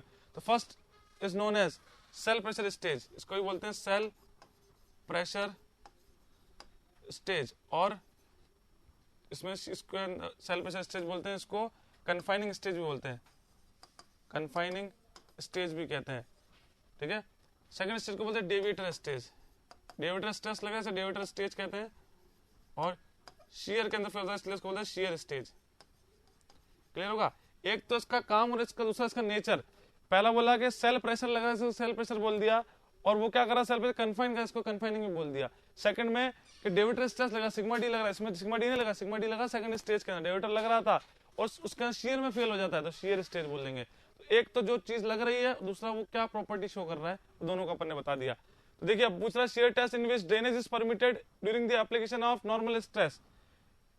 ठीक है, नॉर्मल स्ट्रेस के लगने पे मतलब ये आपका पहला सेल प्रेशर लगा जब आपको ड्रेनेज क्या था, यहाँ पर ड्रेनेज आपका परमिटेड था, ड्रेनेज अलाउ था, एंड ड्रेनेज इज पहले में परमिटेड था, फर्स्ट में परमिटेड था, बट सेकंड में drainage is not permitted during the application of shear stage. Shear stage sir कौन सी है, जब ये फेलियर होगा, डेविएटर स्टेज की बात करें, इसमें ड्रेनेज परमिटेड नहीं है। अरे पहले में परमिटेड, दूसरे में परमिटेड नहीं, तो उससे नाम आते हैं, चाहे वो यूयू हो, चाहे वो सीयू हो, चाहे वो सीडी हो, सभी क्या पहला वर्ड जो फर्स्ट स्टेज को डिनोट करता है, सेकंड वर्ड सेकंड स्टेज को डिनोट करता है, सभी के अंदर। ठीक है, सभी के अंदर पहला वर्ड फर्स्ट स्टेज को, सेकंड वर्ड सेकंड स्टेज को। तो पहले में अगर ड्रेनेज परमिटेड है, पहले में ड्रेनेज परमिटेड है, उसको क्या बोलेंगे, कंसोलिडेटेड। ठीक है, और दूसरे में नहीं पता अनड्रेन टेस्ट, तो कंसोलिडेटेड अनड्रेन टेस्ट कहाँ लिखा है, सी हो गया ना सभी का। पहले में परमिटेड तो कंसोलिडेटेड हो गया, तभी तो कंसोलिडेटेड होगा, अगर ड्रेनेज परमिटेड तभी तो वो क्या होगा, वॉल्यूम डिक्रीज तो कंसोलिडेशन होगा उसका, तभी तो बोलेंगे कंसोलिडेटेड।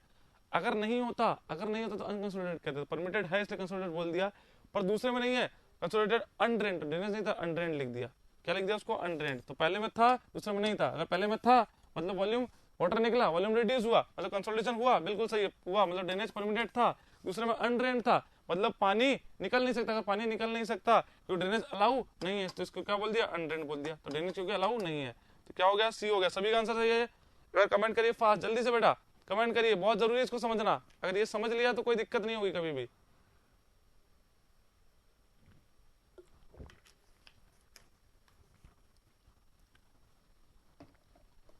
ठीक है ना, चलते हैं अब।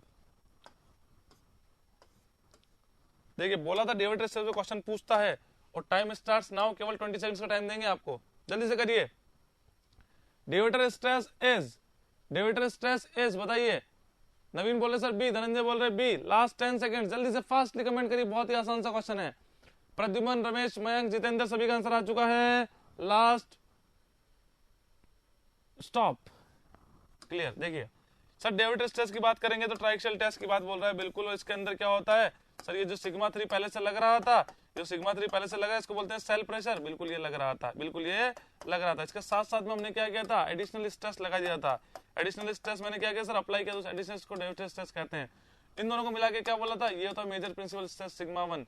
तो सिग्मा 1 बराबर क्या हो गया sir, sigma 3 plus sigma D. पर ये तो पूछ ही नहीं रहा, या तो पूछा डेविड स्ट्रेस मतलब सिग्मा डी की वैल्यू क्या हो, सिग्मा डी क्या हो सकता है सर, यहाँ से मेजर में से माइनर को माइनस कर दिया, मतलब सिग्मा 1 माइनस सिग्मा 3। कहाँ दिख रहा है यहाँ पे, आंसर हो गया बी। क्लियर सभी को, बिल्कुल सही है, बहुत ही बढ़िया, सभी का आंसर आ गया, सभी का सही भी है। देखिए 31 के बाद चलते हैं अपना 32। बहुत अच्छा क्वेश्चन, देखिए बहुत अच्छा क्वेश्चन है। Now time starts now, time starts now. 1 minute देंगे आपको, जल्दी से देखिए, जल्दी से देखिए, fast. Clay layer A with single drainage and coefficient of consolidation CV takes 6 months to achieve 50° consolidation. The time to layer B of the same thickness with double drainage, एक में सिंगल एक में डबल है, consolidation कितना हो गया, उसमें half हो गया, उसका CV था, इसमें CV/2 हो गया।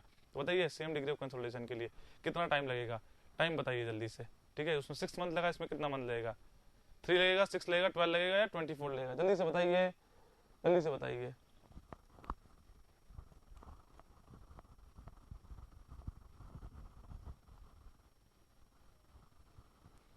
हाफ हो जाएगा, बिल्कुल बेटा। कौन बोल रहे हैं, राजकुमारी बोल रही है सर हाफ हो जाएगा, ए हो जाएगा, बिल्कुल ए हो जाएगा। बहुत ही आसान सा क्वेश्चन है यार, बहुत ही आसान सा क्वेश्चन है। सी कैसे हो जाएगा प्रद्युमन, सी नहीं होगा। देखिए 1 मिनट से पहले आ गया था, कंसेप्ट वाला क्वेश्चन है, इसमें बताया तो था कुछ क्वेश्चन ऐसे जिसको सॉल्व नहीं करना होता है। ठीक है, उसको जैसे परमेबिलिटी में क्वेश्चन था कि विस्कोसिटी अगर हाफ कर दें परमेबिलिटी की वजह से डबल हो जाएगी, उसी तरह से ये क्वेश्चन है।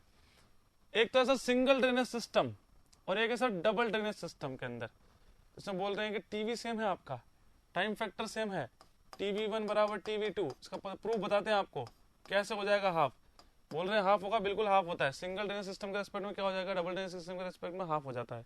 ठीक है, टीवी सेम है, TV बराबर T2 हो गया, तो CV1 T1 अपॉन में D1 स्क्वायर और CV2 T2 अपॉन में D2 स्क्वायर।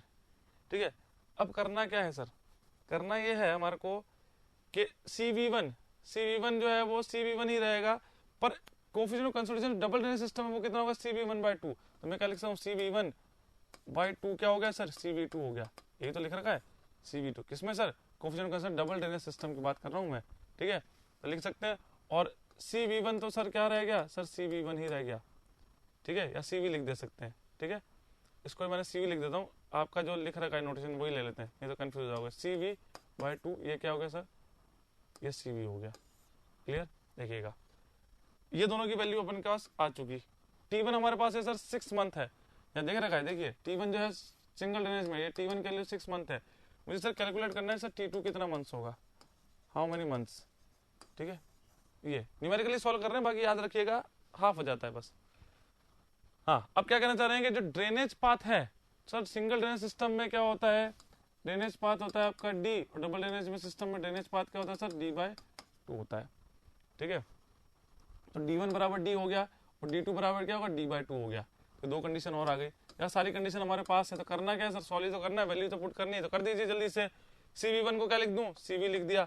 T कितना लिख दूं सर, 6 मंथ गिवन है, डिवाइडेड बाय D1 क्या हो जाएगा सर, D का स्क्वायर हो जाएगा, तो D का स्क्वायर लिख दिया, इज इक्वल टू CV2 कितना हो गया, CV/2, तो CV/2 हो गया, बिल्कुल सही है sir.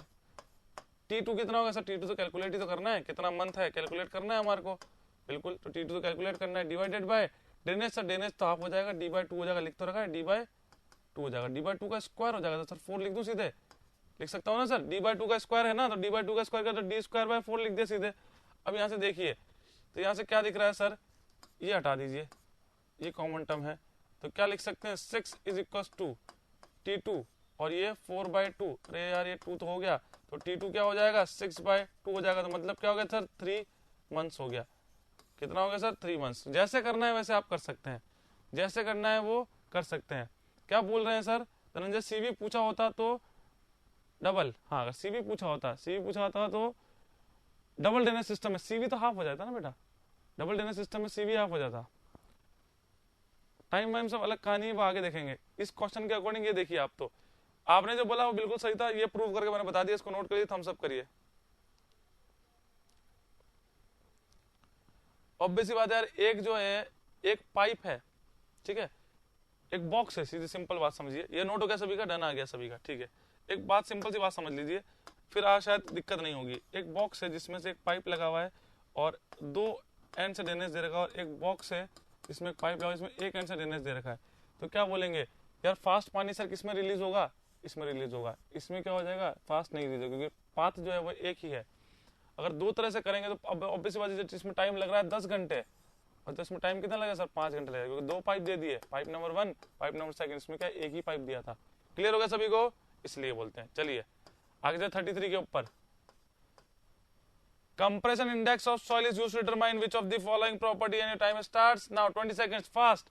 Compression index on a soil helps to determine total time required for pre-consolidation, total settlement of the pre-consolidation pressure. जल्दी बताइए, कंप्रेशन इंडेक्स सीसी क्या रिप्रेजेंट करता है? 33 का आंसर आना स्टार्ट होगा किसका? नवीन का, धनंजय का। सर आंसर होगा सी। बिल्कुल सर, कंप्रेशन इंडेक्स जो है, देखिए स्टॉप हो गया 20 सेकंड आपके। कंप्रेशन इंडेक्स जो है उसका पहले फॉर्मूला लिखा जाए, अगर उसका फॉर्मूला लिखा जाए सीसी का, तो डेल ई अपॉन में log base 10 sigma 2 by sigma 1। Time required हो कंसोलिडेशन, यार कंप्रेशन इंडेक्स का तो कंसोलिडेशन से टाइम रिक्वायरमेंट से कोई कंसेप्ट है ही नहीं, ठीक है। टाइम रिक्वायर्ड 50 कंसोलिडेशन, इसका भी कंसेप्ट नहीं है, ठीक है। Total settlement of the clay layer, बिल्कुल। कंप्रेशन इंडेक्स मतलब कितना क्ले लेयर सेटल हुई है, मतलब कितना स्ट्रेस बढ़ाने के अंदर वॉल्यूम रेशियो डिक्रीज, उसको तो बोलते हैं कंप्रेशन इंडेक्स। कि change in volume change in the effective stress, तो टोटल सेटलमेंट हुआ। प्री कंसोलिडेशन प्रेशर वैशर कुछ नहीं निकालता। क्लियर है? तो क्या हो गया आंसर सी। समझ में आ रहा है डेफिनेशन से कि change in volume with respect to change in effective stress on the logarithmic scale, बस इतना ही फर्क है। तो आंसर क्या होगा सर? सी होगा। चलते नेक्स्ट क्वेश्चन के ऊपर, and time starts now. 20 seconds. The consolidation of a soil involves, consolidation में क्या होता है? सेटलमेंट होता है सॉइल का, ग्रेजुअल ड्रेनेज होता है, compression of pore water and pore air, और compression of air in the pores and none of this above. जल्दी बताइए, 34 का आंसर आना स्टार्ट होगा। बी बी बी बी सभी का आंसर आ रहा है। लास्ट 5 सेकेंड्स, स्टार्ट करिए जल्दी से, फास्टली। Okay stop. देखिएगा सर, ये तो पता है सेटलमेंट होता है, बिल्कुल सर होता है। अब इसमें क्या करना होता है, ऐसे क्वेश्चन में मोस्ट अप्रोप्रिएट चुनना होता है, देखते ही टिक नहीं मार देना है कि बच्चों तो sir consolidation of soil involve settlement, अरे बिल्कुल सर होता है, आगे का ऑप्शन ही नहीं पड़े। ये तो होता ही होता है, गलत नहीं है। कंसोलिडेशन के अंदर वॉल्यूम डिक्रीज, सेटलमेंट हो रहा है सॉइल का। Gradual drainage and compression of pore water and pore air, तो पोर एयर भी होती है और पोर वाटर का भी ड्रेनेज होता है, बिल्कुल ये अप्रोप्रिएट है। Compression of air in the pores, compression होता है, एक्सपल्शन होता है, कंप्रेशन क्या एक्सपल्शन होता है आपका, तो ये क्या हो गया आपका, ये अप्रोप्रिएट है सभी में से, ठीक है। 34 का क्या होगा सर? बी होगा। चलिए आगे चलते हैं, देखिएगा। तो टाइम स्टार्ट्स नाउ। 20 सेकंड्स, कल भी डिस्कस किया था। The compression resulting from a long term static load and consequent escape of pore water, बताइए फास्ट। 10 सेकंड्स। 35 का देखिएगा, आंसर आना स्टार्ट होगा सर। 35 का ए होगा। 35 का बच्चे बोल रहे हैं सर ए होगा, देखिए क्या होगा, जल्दी से देखते हैं। यार ये उसी की तो बात कर रहा है कि एक लोड लगा के रख देते हैं, लॉन्ग टर्म स्टैटिक लोड लगा देते हैं। स्टैटिक लोड लगता है आपका कंप्रेशन कंसोलिडेशन के अंदर, और कंप्रेशन के अंदर कॉम्पैक्शन के अंदर क्या लगता है सर? डायनामिक लोड लगता है। Escape of pore water, pore water का निकलना तो कंसोलिडेशन होता है, किसी को दिक्कत होनी ही नहीं चाहिए। 37 36 पे चलते हैं, देखिएगा। Time starts now. The ratio of decrease in void ratio soil due to the increase in effective stress, कितनी बार पढ़ चुके हैं? Decrease in void, increase in effective stress 4 बार तो मैं भी बोल चुका हूं। बताइए 36 का डी आ रहा है, 36 का डी आ रहा है। परमेबिलिटी, कर्वेचर, कंप्रेसिबिलिटी क्या हो रहा है, जल्दी से बताइए फास्ट। डी, डी और डी बिल्कुल सही है। स्टॉप। देखिएगा कंप्रेसिबिलिटी एबी की तो बात कर रहा था, एबी तो होता है सर माइनस का डेल ई अपॉन में डेल इफेक्टिव स्ट्रेस, यही तो होता है एबी। वॉल्यूम कंप्रेसिबिलिटी का कहानी खत्म है, ये डेफिनेशन बोल रहा है इसकी। Ratio of decrease in void ratio to the soil must increase in effective stress, effective stress के बढ़ने से वॉइड रेशियो डिक्रीज होता है, यही तो होता है एबी। बिल्कुल सही है। चल तो क्या होगा आंसर? डी होगा। क्लियर हुआ सभी को? बहुत ही बढ़िया। चलते हैं आगे। 37 के ऊपर देखिएगा। तो लिक्विड लिमिट बताइए, बताइए फॉर्मूले आपके पता है, अभी मैंने लिखवाए भी थे। बताइए the liquid limit of remoulded clay, undisturbed नहीं है, रीमोल्डेड की बात कर रहा है, is found to be 30%. What will be the estimated value of compression index of this soil? जल्दी से बताइए। The liquid limit of remolded clay is found to be 30%. What will be the estimated value of the compression index of the soil? CC का formula in terms of, बिल्कुल in terms of किसके अंदर sir? Remoulded के term clay की बात कर रहा है, रिमोल्डेड के लिए। अनडिस्टर्ब के लिए होता है सर सीसी का फॉर्मूला फॉर अनडिस्टर्ब के लिए क्या होता है? 0.009 लिक्विड लिमिट -10। और अगर बात करें सीसी फॉर ये अनडिस्टर्ब, ये रिमोल्डेड के लिए कितना होगा? 0.007 WL -10। तो क्या पूछा? रिमोल्डेड के लिए। रिमोल्डेड क्या है सर? यही तो रिमोल्डेड के लिए। लिक्विड लिमिट दे रखी, बिल्कुल दे रखी, तो क्या पुट करना है? 0.007 WL। WL कितना होगा सर आपका? 30%। तो 30 -10 देखिए कितना होगा? 20 इंटू 0.07 मतलब 7 14, तो 0.14 होगा। 0.14 ऑप्शन नहीं है, ठीक है, पर 0.14 इसका एग्जैक्ट आंसर होगा। उसने 0.7 से निकाला, पर 0.7 से निकालना नहीं है, 7 से नहीं निकालना है इसको, ठीक है, क्लियर हुआ? तो जो भी आंसर लिख दीजिएगा। 14 आंसर आ रहा है इसका अप्रोप्रिएट आंसर। अब देखिए जल्दी से बताइए, अगर आपने वन शॉट सीरीज पढ़ी तो आपको पता होगा ये क्वेश्चन। जल्दी से देखिए, the mechanisms of consolidation in soil was demonstrated by Terzaghi with which analogy? Ring analogy, moving engine analogy, centrifugal pressure analogy, या फिर पिस्टन एंड स्प्रिंग एनालॉजी? बताइए जल्दी से फास्ट। 38 का आंसर आना स्टार्ट हो गया। नवीन, जब कल आपने बताया था, ये मैंने वन शॉट सीरीज में बताया, इसको अच्छे से पढ़ लीजिएगा। यूट्यूब पे आपका निम्बस लिंक पे जाकर देखिए, टर्जागी वन डायमेंशन कंसोलिडेशन थ्योरी को डिस्कस किया है पूरा डीप के अंदर, तो वहां दिखाया आपको स्प्रिंग पिस्टन एनालॉजी कैसे वर्क करता है, ठीक है। इसके ऊपर बेस्ड होता है Terzaghi one dimension theory, based on spring and piston analogy, ठीक है। चलिए, जिसको नहीं पता वो नोट कर लीजिएगा इसको शॉर्ट नोट्स के अंदर। Time starts now. देखिए, sand drains are used in saturated clay, ये भी पढ़ा है मैंने टर्जागी वन डायमेंशनल थ्योरी के अंदर। सैंड ड्रेन्स का क्या काम होता है, कैसे वर्क करते हैं, सब कुछ उसके अंदर मिल जाएगा अगर आपको डिटेल में पढ़ना है तो, ठीक है।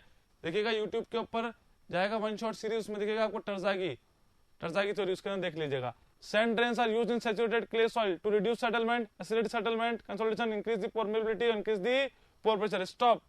देखिए क्या आंसर आया, किसका आंसर आया? बी, धनंजय का आ गया, बी आ गया है प्रद्युमन का, नवीन का, बिल्कुल। यार सैंड ड्रेन क्या होता है? वर्टिकल सैंड ड्रेन्स बोलते हैं इनको, क्या बोलते हैं? It is called the vertical sand drains, जिसके अंदर पानी को क्या इस प्रोसेस को क्या करते हैं? एसिलरेट करता है, कंसोलिडेशन प्रोसेस को एसिलरेट करता है, जल्दी से पानी को रिमूव कर देता है। साइड में अपन सॉइल लगा देते हैं यहाँ पे साइड में, ठीक है, तो it accelerate the consolidation process. Sand drains क्या कहते हैं? वर्टिकल सैंड ड्रेन्स कहते हैं इनको, सैचुरेटेड क्ले के अंदर, ठीक है। बताइए, तो टाइम स्टार्ट्स नाउ। ये सब क्वेश्चन मैंने वन शॉट सीरीज में पढ़ा रखे हैं, अच्छे से देखिएगा। Which of the following is not an assumption of Terzaghi one dimension consolidation theory? बताइए कौन सा इनमें से assumption नहीं है? इनमें से 20 seconds, 40 का आंसर आना चालू हो गया।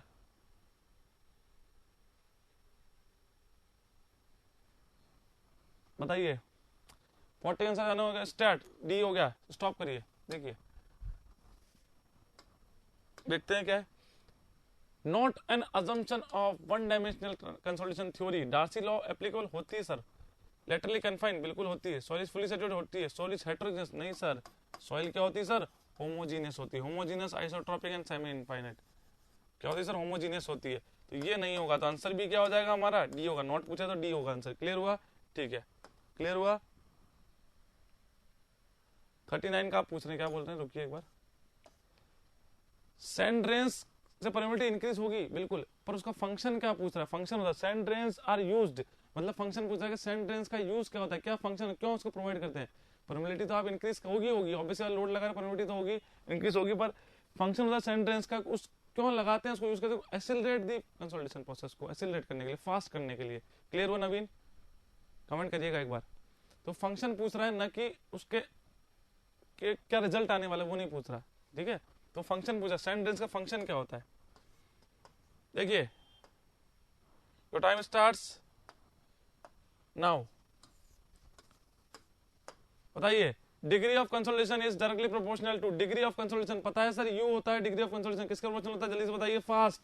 Time inversely proportional to the drainage path, time inversely proportional to the square of drainage path, drainage path inversely proportional to the time, square of drainage path inversely proportional to the time. देखिए फटाक से, देखिए क्या होगा answer, जल्दी से बताइए।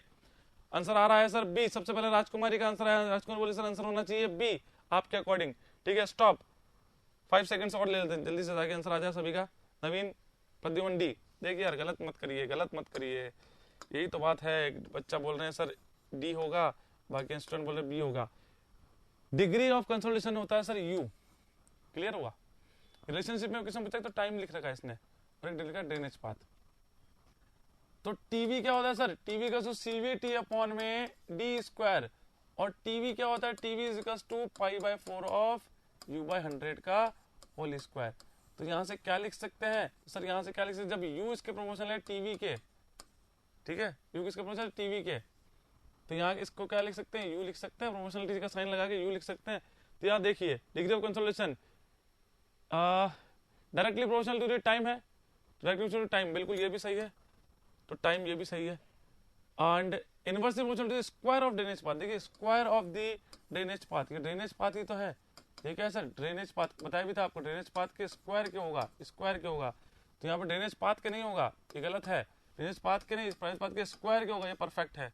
Clear हुआ, तो आंसर क्या हो गया बी, 41 का बी होगा। सभी को क्लियर हुआ, किसका गलत हुआ था, थोड़ा सा सही था सभी का, डी डी, हाँ प्रद्युमन 40 का बता रहे थे आप, चलिए ठीक, कोई दिक्कत नहीं, देखते हैं।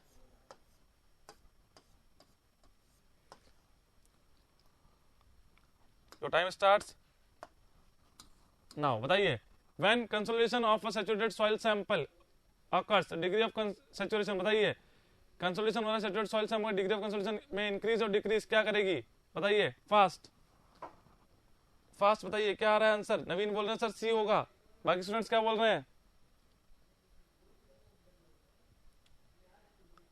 बताइए क्या होगा, जल्दी से बताइए। अरे बड़ा सिंपल क्वेश्चन है यार, हाँ डी होगा, डी होगा, डी होगा, बिल्कुल डी होगा। स्टॉप करिए, कैसे सर, यार consolidation of a saturated soil, किसी भी सॉइल का सैचुरेशन करते हैं, सॉइल हमेशा कैसे रहती है सर, सैचुरेटेड स्टेट के अंदर रहती है, ठीक है।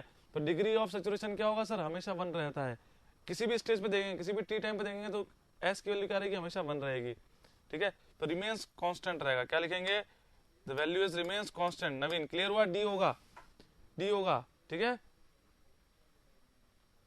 सी प्रोपोर्शनल टू यू है ना, सी प्रोपोर्शनल टू यू है, वो तो मैं आपकी बात समझ गया, सी प्रोपोर्शनल टू आप यू कह रहे हैं, बिल्कुल कह सकते हैं, क्योंकि टीवी क्या होता है सर, सीवी टी अपॉन में डी स्क्वायर। तो डिग्री ऑफ सैचुरेशन बोल रहा है बेटा, डिग्री ऑफ सैचुरेशन बोल रहा है, मतलब एस बोल रहा है, ये डिग्री ऑफ सैचुरेशन बोल रहा है, यू नहीं बोल रहा है, आप समझ रहे हो सर, ये होगा, ये तो होता है sir degree of consolidation, it is called the degree of consolidation. थोड़ा सा रिलेट गलत कर रहे हो, ये होता है डिग्री ऑफ कंसोलिडेशन, ये तो पूछ ही नहीं रहा, वो क्या पूछ रहा है, वो तो पूछ रहा है sir degree of saturation, S की बात कर रहा है। क्लियर हुआ, कौन कह रहे थे, धनंजय, क्लियर ना आपको, थोड़ा सा देखिए कंफ्यूज नहीं हो जाए, कंसोलिडेशन की बात कर रहा है, डिग्री ऑफ कंसोलिडेशन, ये होता है डिग्री ऑफ सैचुरेशन एस। तो किसी भी टी टाइम पे देखेंगे तो अपन को एस की वैल्यू क्या दिखेगी सर, एस की वैल्यू हमें क्या दिखेगी, रिमेन सेम रहेगी, it will never be change, ठीक है। तो एस की वैल्यू क्या होती है, at every time S is equals to 1। Clear सभी को, बहुत ही बढ़िया, सभी का आंसर क्या होगा, तो नवीन डी हो जाएगा अब आपका, ठीक है, ओके। धनंजय आपका भी हो गया, देखिए अब next question, and I will give you only 20 seconds and time starts now. देखिए फास्ट क्वेश्चन दीजिए, आंसर दीजिए। Soil that has never been subjected to an effective pressure greater than the existing overburden pressure is called, बताइए, is called। Dhananjay का answer आ चुका है sir ए, नवीन का answer आ चुका है ए, last 5 seconds। Soil that has never been subjected to effective stress greater than the existing overburden pressure, उसको क्या बोलते हैं सर, स्टॉप करिए, क्या बोलते हैं आंसर, सभी का आंसर ये आ रहा है, बिल्कुल बहुत ही बढ़िया। बताया था कल आपको कि किसी भी सॉइल पे कभी भी प्रेशर नहीं लगा है, इफेक्टिव स्ट्रेस, ठीक है, तो never been subjected to the effective pressure greater than the existing, तो मतलब पहली बार वो फर्स्ट टाइम लोडिंग हो रही है उसको नॉर्मली कंसोलिडेटेड सॉइल, ठीक है। नेवर बीन लिख दिया मतलब कभी नहीं, तो नॉर्मली कंसोलिडेटेड सॉइल होगा जिसमें पहले टाइम लग रहा है प्रेशर, ठीक है। ए 43 का ए है, बिल्कुल सही है। देखिएगा नेक्स्ट क्वेश्चन, बहुत ही सिंपल सा क्वेश्चन है, कई बार डिस्कस कर चुके हैं, only 10 seconds, start. Relationship between coefficient of consolidation, time factor, drainage path and time T is given by, बताइए फास्ट, स्टॉप। देखते हैं किस किस का आंसर आ चुका है जल्दी से। 44 का बिल्कुल सी है, सी और सी, 3 जनों का सी आ चुका है। किसके बारे में पूछा था, टीवी, टीवी का फॉर्मूला एक ही फॉर्मूला याद रखना है बस, सीवी टी अपॉन में डी स्क्वायर याद रखना। सीवी पूछता है तो क्या कर देंगे, TV D square bye T कर देंगे। सारे फॉर्मूले याद नहीं रखने, बस एक फॉर्मूला याद रखिए, जबरदस्ती का लोड नहीं होना चाहिए, सब फॉर्मूले इससे बन जाएंगे। तो सीवी टीवी अपॉन में डी स्क्वायर, कहाँ दिख रहा है, ये देख लीजिए दीजिए, सी हो गया आप सभी का, सी बिल्कुल सही है, ओके डन। चलते हैं नेक्स्ट क्वेश्चन की तरफ। 45 पे देखिएगा, न्यूमेरिकल है आपका, कोई टफ नहीं है, देख कर घबराइएगा नहीं। 1 मिनट का टाइम दे न्यूमेरिकल में। Start. Calculate the coefficient of volume change for pressure ranges 100 to 200 kilonewton per metre square given data is sigma naught is 100 और सिग्मा इज 200। उसी को बोल दिया उसने वापस, दोबारा वही चीज बोल रहा है, ठीक है। एंड ई नॉट नोटेशन के साथ बोल रहा है, ब्रैकेट में है वो, याद रखिए ब्रैकेट में है, ब्रैकेट में, ठीक है। ई नॉट है आपका इनिशियल, वो उसको बोलते हैं void ratio 1.121 and final is 0.964। तो बताइए कोफिशिएंट ऑफ वॉल्यूम चेंज मतलब MV, coefficient of volume change कितना होगा। लास्ट 20 सेकेंड्स, फास्ट करिए। 45 का पूछ रहे हैं, जल्दी से बताइए।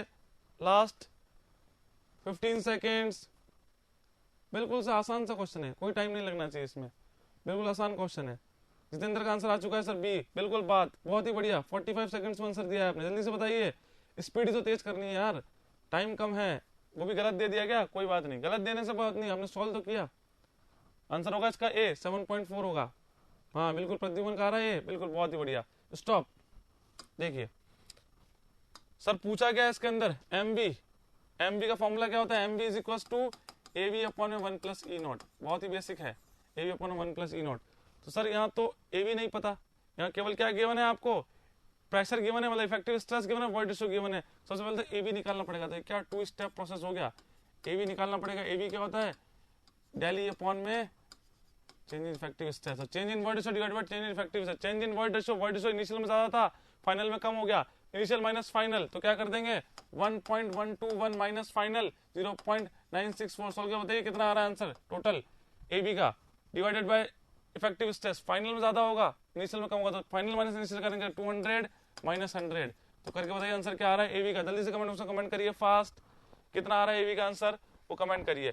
अगर यहाँ से ए बी आ गया तो एम बी में वैल्यू तो पुट करनी है, ए बी की वैल्यू पुट कर दिया, divide 1 plus E not, E not होता है इनिशियल वॉइड रेशियो 1.121, और कितना आ रहा है आंसर 1.57 आ रहा है क्या प्रद्युमन, ठीक है। जो भी आ रहा है आपका, तो यहाँ से आपका आंसर आ जाएगा, ए बी निकाल लीजिएगा, ए बी कैलकुलेट करिएगा, यहाँ से डिवाइड करके 100 हो जाएगा, और ये इसको करेंगे तो 1.121 माइनस 0.964, तो जो भी आंसर आएगा वो ए बी होगा। उस ए बी को यहाँ पे पुट करिएगा, और एम बी यहाँ से निकल के आ जाएगा आपका 7.4 into 10 to the power minus 4, 0.00154, बिल्कुल सही है, ये आ रहा होगा 0.00157, 0.00157 यही आ रहा होगा। करिए सॉल्व, कितना आ रहा है आंसर यहाँ से सॉल्व करके बताइए। 7.10 टू द पावर माइनस 4, बिल्कुल सही है। लास्ट क्वेश्चन की तरफ चलेंगे अपन, आज की क्लास का लास्ट क्वेश्चन, सभी को समझ में आ गया ये। It is a 2 step process in which first we calculate the AB, then we proceed to the first step AB upon 1 plus E not, it will give you the MU, volume compressibility. Okay चलिए last question है आपका, ध्यान से देखिएगा, answer गलत नहीं होना चाहिए। टाइम 30 सेकंड्स है, 2 बार पढ़े इसको, कोई दिक्कत नहीं। Consolidation is a result of specific gravity of soil, lowering of ground water table, self weight of the soil and external load, और expulsion of water from the pores। जल्दी से बताइए, बिल्कुल सही है, बहुत ही बेसिक सा क्वेश्चन है। क्या आ रहा है Naveen, answer D, Dhananjay D, Pradyuman D. Okay stop. देखिए कंसोलिडेशन का रिजल्ट क्या होता है, कंसोलिडेशन का मतलब सर होता है expulsion of water from the pores. इतने बेसिक क्वेश्चन भी आते हैं, ठीक है, इतने बेसिक क्वेश्चन भी आते हैं। अभी टाइम बच गया 2-3 मिनट, 1-2 क्वेश्चन और देख लेते हैं लास्ट, ठीक है। बताइए, फिर रिपीटेड क्वेश्चन है, अब गलत नहीं होना चाहिए, उस टाइम थोड़ा सा कंफ्यूजन था, आई थिंक अब सब कुछ क्लियर है। बताइए the slope of the E log P curve, देखिएगा the slope of the E log P curve for a soil mass gives, बताइए fast, the slope of E log P curve of soil mass gives, बिल्कुल सही Dhananjay, Naveen, Mayank, answer क्या होगा sir सी होगा, बिल्कुल बहुत ही बढ़िया, विद इन 10 सेकंड में आंसर आ रहा है आपका, बहुत ही बढ़िया। देखिए क्या हुआ था, बताया तो सर ई लॉग पी कर्व किसमें बनता है सर, कंप्रेशन इंडेक्स में बनता है, और कैसा होता है लीनियर पोर्शन होता है। कैसा होता है सर, स्ट्रेट लाइन, या स्ट्रेट लाइन कह सकते हैं, और we can say the linear portion, linear portion. Clear हुआ सभी को, बिल्कुल सही, तो कंप्रेशन इंडेक्स होता है सीसी। क्लियर सभी स्टूडेंट्स को, ओके डन। लास्ट क्वेश्चन, बस final question, time starts now, 30 seconds आराम से। In Terzaghi theory of one dimensional consolidation Which of the following is not an assumption? इनमें से कौन सा assumption नहीं है Terzaghi one dimensional consolidation theory के रेस्पेक्ट में, बताइएगा। बिल्कुल 48 का आंसर आना स्टार्ट हो गया, बिल्कुल बहुत ही सही है, बहुत ही सही है। धनंजय ने लिखा है, नवीन ने लिखा है, और रमेश, प्रद्युमन, सभी का आंसर आ चुका है, और time will be stop, 20 seconds में हो चुका आंसर, उससे ही पहले हो चुका। देखिएगा कौन सा अजम्पशन नहीं है सर, अभी डिस्कस किया था अपन ने, सॉइल इज कंप्लीट सर, बिल्कुल सही है। Darcy law is not valid, soil is incompressible, compressible बिल्कुल सही। सॉइल कभी भी इनकम्प्रेसिबल, सॉइल कभी कंप्रेस नहीं होती है, ठीक है, वो सिर्फ क्या करती है, रीएडजस्ट करती है। सॉइल इज होमोजीनियस, उसमें वाला हेटेरोजीनियस, मेरा होमोजीनियस, बिल्कुल सही है। Darcy law is not valid, Darcy law क्या होती है सर, वैलिड होती है, वैलिड होती है। Flow is laminar, Darcy law is valid. Soil is homogeneous, isotropic and semi infinite. Clear हुआ, डन। तो आज का सेशन यही पे एंड करते हैं स्टूडेंट्स, और मिलते हैं अपने को नेक्स्ट डे। तो आज क्वेश्चन हो गया आपको क्वेश्चन नंबर 48, याद रखिए कल स्टार्ट करेंगे क्वेश्चन नंबर 49 से। Thank you for your presence and goodbye, have a nice day.